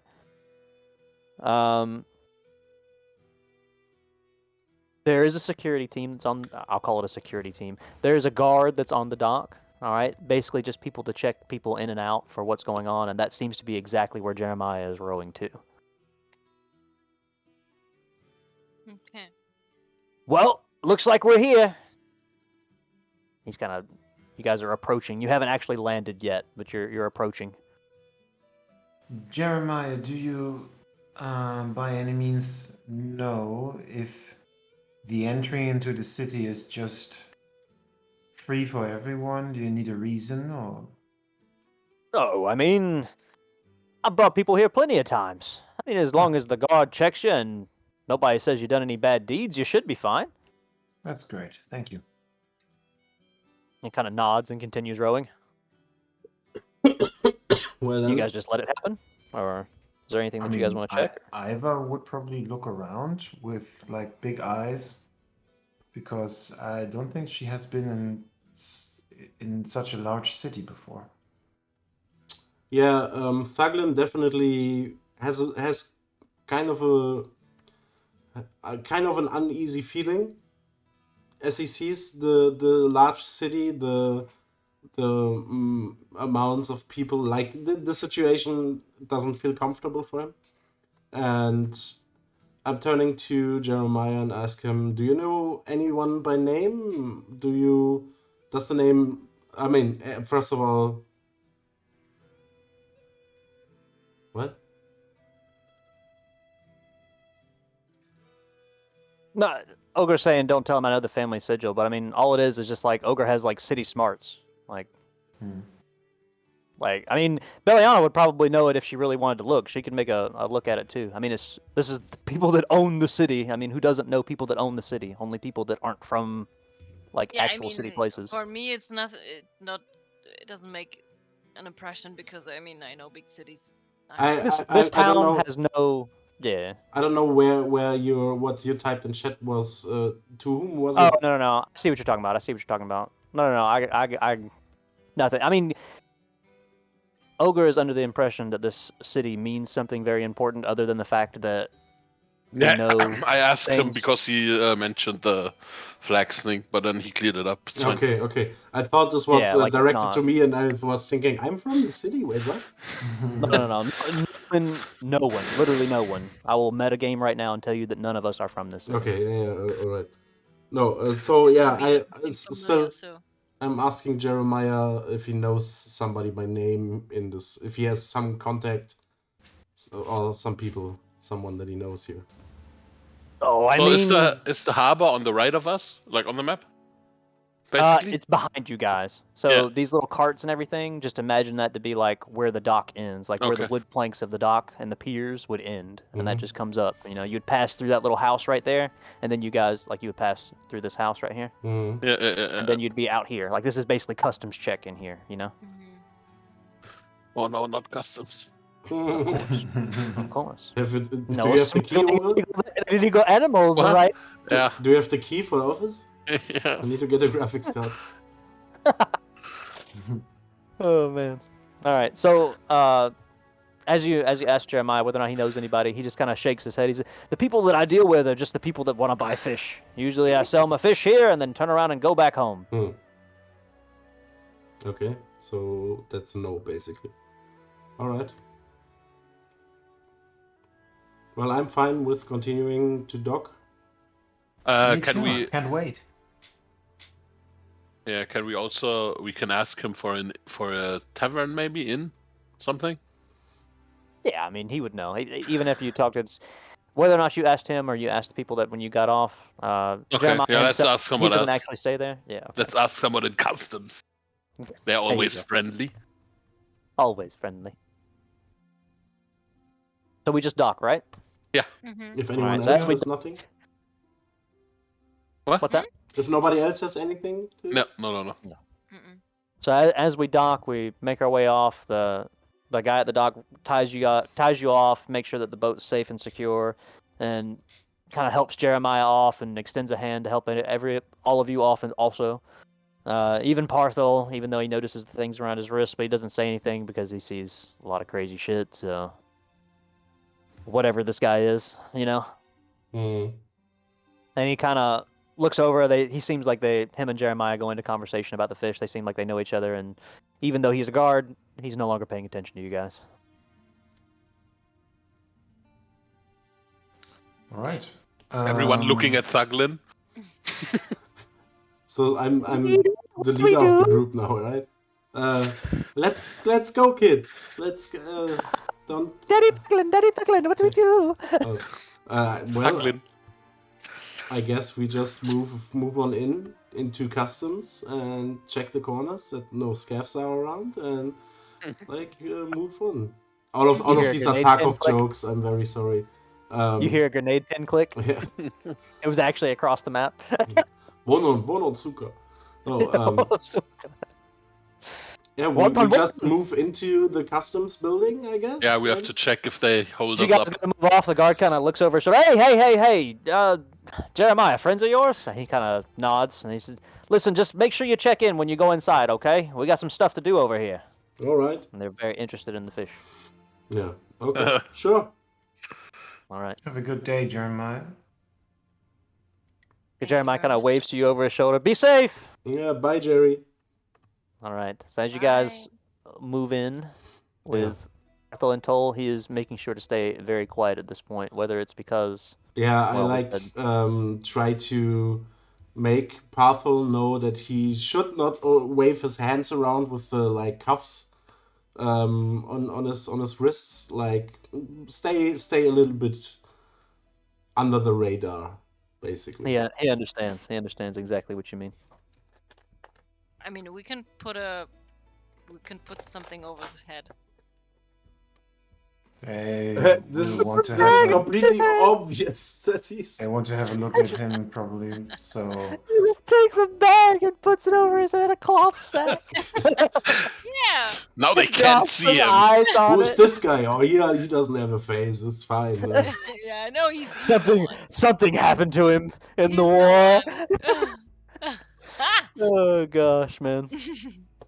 But so as you guys step in, you notice there's just a random like smattering of people. Some of them seem like they have things they want to do. Some people are loitering. There are a lot of people that you could talk to, but the only people that really seem like they have a lot of power, besides the clerical staff that are just running around with either like parchments and quills or sitting down at desks, then there are two very large men that are probably just as large as Barathor and Thuglin are, just kind of guarding the entrance to the town / exit to the customs house.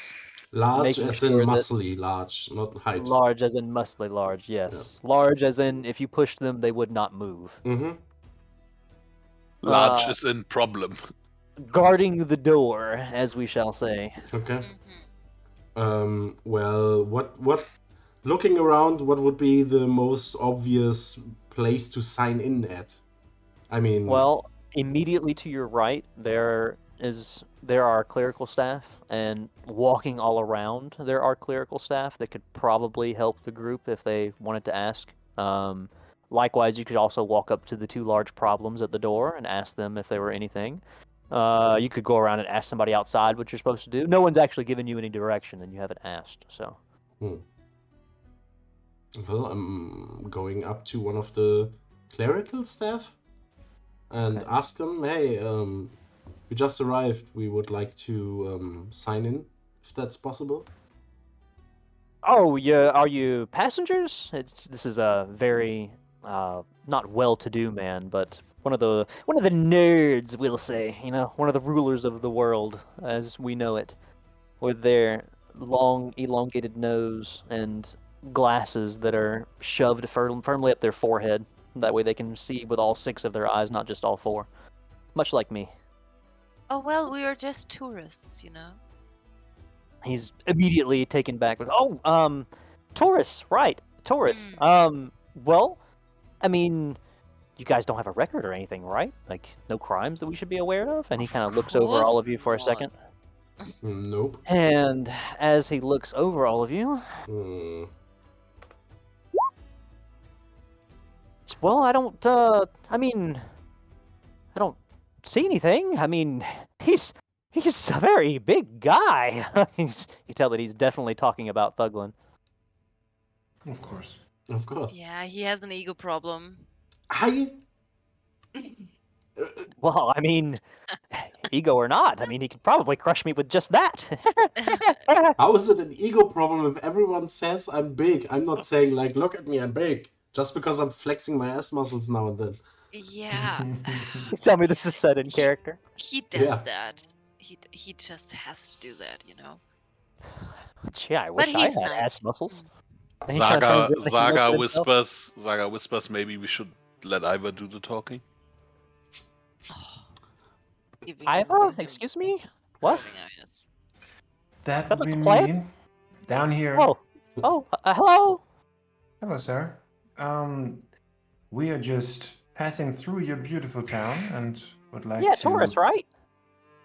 Yes. Yeah, tourists, but also looking for employment, if you know.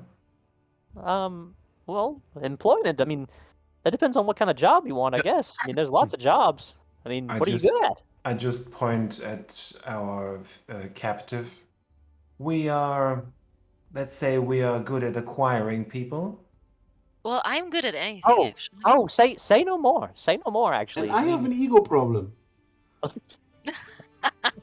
I mean, acquiring Touche. people goes on a lot Obviously. in this town, and he kind of Fuck lowers you, his voice, and bitch. he leans down towards Iva, and he says, "People sell slaves here all the time. You don't have to worry. I mean, it happens, you know." I was more speaking of criminal fugitives. Oh, so you're like bounty hunters, right? And he gets really excited at this. You could say that, yes. You're like Secret Service knights. Well, we're just humble No, folk. no, don't be humble, don't be humble. And he stands up to like full height. Listen, I have a real respect for minimum law. And then he kind of realizes where he's standing, and he stops, and everybody gets really quiet, and they're all looking at him. And then he just kind of hunkers back over and he says, listen. If he's a fugitive and you caught him, then, I mean, that's all good and fine. You probably want to take him to the constable, right? So, I mean, you just... Here. And then he signs off. He says, what are each of your names? My name's Ivor. Okay. IVA. Got it. YVA. Thank you. Oh, why? And he writes it. And he kind of scribbles and he writes it, right? Pugland Steel Fury. Uglin, Steel, Fury, right? Okay. And then he kind of looks. Well, I mean, neither of you have names. Ladies first. Beliana Cathindra. Beliana Cub. What? You never Hey, heard kinda- of my name, actually? He kind of...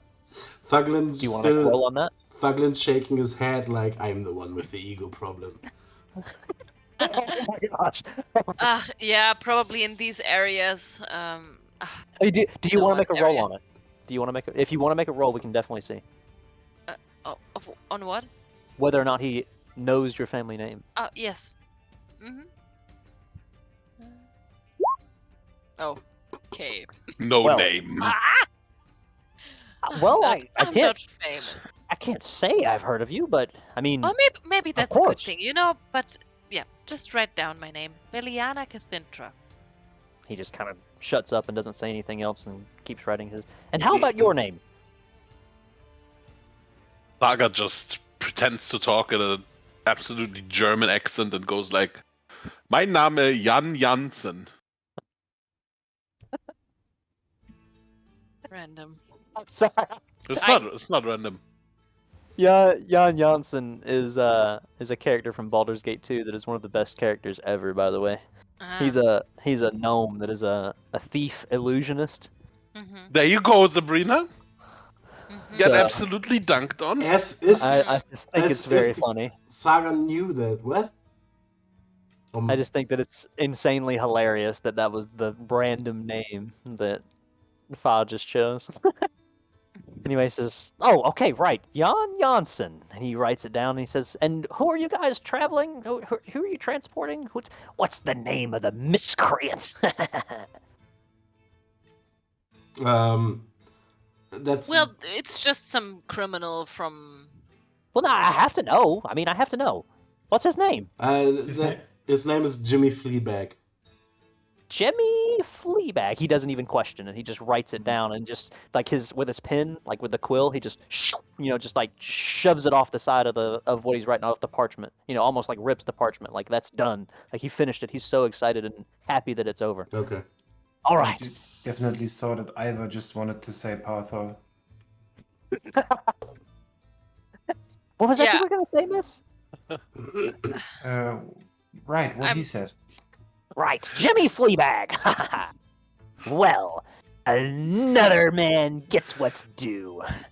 Well, all right. Listen, I've already marked you guys off. Just head over there to the two guards and then wave me down. I'll make sure that you're okay, and then they'll see that you get the okay from me, and you should be let out into the town, okay? The constable's to the right. Just ask them if you're not sure. They'll point you in the right direction. Mhm. Well, this has been more than helpful, and Of course. I'm always happy to help Secret Service knights. yeah, I really don't understand why people have such a bad. Well, customs has such a bad reputation. So keep up the good work. I mean, I just do my... And then he kind of looks around and he sees everybody else that is actually looking at him and they just can't believe what's going on. Either because they just completely choose to disown this man, or because that he's actually a social pariah, or because that he's the one person that's saying something that none of them else would speak out loud. You don't quite understand what it is about him that they all dislike. You can just tell that he's very disliked. Interesting. I don't That understand doesn't why help everybody us. else has a problem either. Anyway, listen, just go to them, I'll give you the okay, and then you're good to go, okay? All right, thanks. Thank you so much. Of course, of course, of course. Have a good day, Miss Danke. Iva. And you too, Mr. Janssen. Keep doing what you do. That hurts. Then you guys just walk over. What do you have now? Well, I'd We say enter the city this is a good as moment to instructed. stop. All We right, do you shouldn't stop to ask talk to them the two for the problems, or no? constable because we don't want to go to the constable. Yeah, we just go over to the Well, guards. immediately at the door, you two are stopped by the two problems. What do you do? Hey, They kind of reach their hands up and they hold like a stop sign out, like their hands, like their palms out. We Yeah. wave to our customs friend. yeah, and I say we just signed in over there with what was his name? Did we get his name? No. No, you didn't get his Okay, name. with the guy over there, and he told us you would let us. Oh, right, slaves. Yeah. They immediately look down and see. You can tell that these guys actually do mean business. They are heavily armed. They're heavily muscled, and they got no time for bullshit. Oh, They so kind of look I down. I push Thuglin out of the way and Oh, go she is and muscles. She goes. Okay. Jesus God. no, Muscles come on. and money. I push him out of the way and go to them, approach them, and I don't know, shaking my hair, and ask them, "Hey guys, so how are Yeah. you? Did you have I mean, a I'm long all right. day?" I mean, I'm Mm. just standing here in this musty old warehouse with a bunch of book nerds. Oh, yeah, that must be very hard. I mean, don't Listen, know you what. got something you want to say? Stop beating around the bush. I mean, I'm just wondering if you would let us pass, because we had such a long day. You know, we just want to find a bed. Listen, you're and just trying to trade a slave, ain't you? Why are you making a big deal out of this? It's all right. You done signed in with the man. You could walk right on through. Well, I mean, unless you're looking for something else. Well, yes, as I said, we're just looking for a bed and something to eat. You know, just I mean, somewhere you could we share my can bed. I'll rest. give you something to eat. Holy fuck! Oh, that's very nice of you, but She unfortunately, said I was nice, and he kind of leans over and he elbows his mate. yeah, but unfortunately, we have some more people. I have some more people in my back, so maybe we could. He kind of turns and he looks and he sees that Thuglin is also very strong, and he sees that Saga is there, and he looks over the quote-unquote slave, and he says, yeah, I mean, four's kind of a crowd anyway. Yeah. So we just want to know where we could find a nice bed and something to eat. Listen, I'm not some tour guide, okay? I You know, walk I on know, through, I you take the know. man wherever he wants to go, and if you want to keep making a big deal out of it, then I can just take you to the constable myself. No, we don't want to make a fuss. I mean, I just You asked might you not a be wanting to simple. make a fuss, but you're making me make a fuss right now. Get on through before something bad happens to you. I lean over to Iva and tell her quietly we need to The really man kind of moves out of the way. stop her from Gosh, I just talking so asked much. you a simple question, asshole. Oh no! Let's go, Belle. It's I time shake for your my tea. Make I me a shake my 1d20. ass while Uh-oh. walking Make away. me a 1d20 before you shake that ass. Okay. Unfortunately, before you sashay away, Mhm. this guard will know who you are, no matter if he sees you from a long distance away. Whatever repercussions this may or may not have is all on you. Hey, This guy knows who you are. now. Mhm. At least somebody does. We we leave Jesus. the customs. Already making friends, huh? I do my best. As you guys leave, the guard's kind of looking after you. He's like scratching the back of his head. Bitch, wonder what her damn problem was. I asked so many damn questions. She could have just walked through. I He's still feel like you. looking as she walks. Fuck cops. I hate people. All right. Well, now that you guys are through, Partho immediately pipes up and he says, "Well, I mean, am I free now? Do I just go, or are you gonna try and kill me again?" No, you're not free. Wait, what? I look at her. Go I on. also look at her. Partho also looks at her. We have new plans. We all look at Beliana, who's definitely Well, I mean, talking too much. I mean, I feel cold in my bed at night. Oh, Wait, what? I don't get Unless what you are offering, but I mean, sorry, if you're in my bed with me, then there's no space for me with What? all your muscles. What is happening right now? You Buckland- want to take him to bed? Buckland really, No, really guys, is... I'm just messing with you. Just do with him what you want. Buckland gets really Yes. insecure because he has never felt the touch of a woman before and is like very nervous. 270 years, he's never touched a woman. Incel dwarf. Oh, Incel Dwarf has been living on his Really? own. Yeah, should I Oh feel my bad God. for you now? I don't know. I mean, I turn to Partho.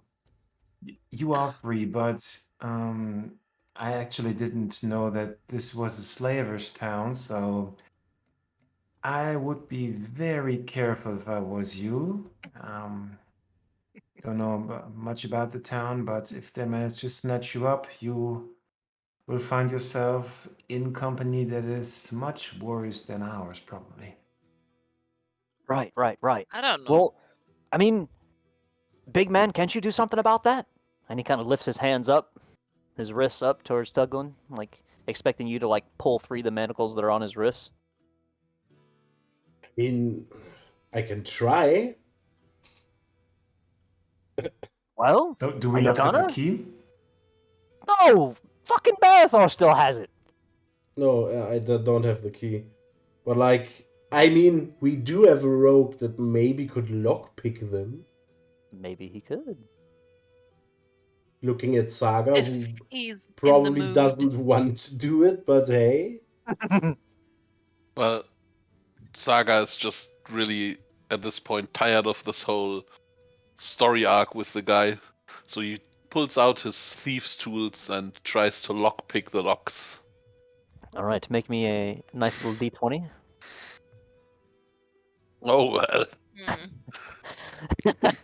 I mean, now that I rolled low, I actually succeed, right? Because I hate him. It's not a complete and awful failure. So we'll just say that at a 3, that what happens is that it just takes a little bit longer than usual, and everybody understands that it's taking longer than usual, that it should happen. Saga's still gonna be able to pick the lock.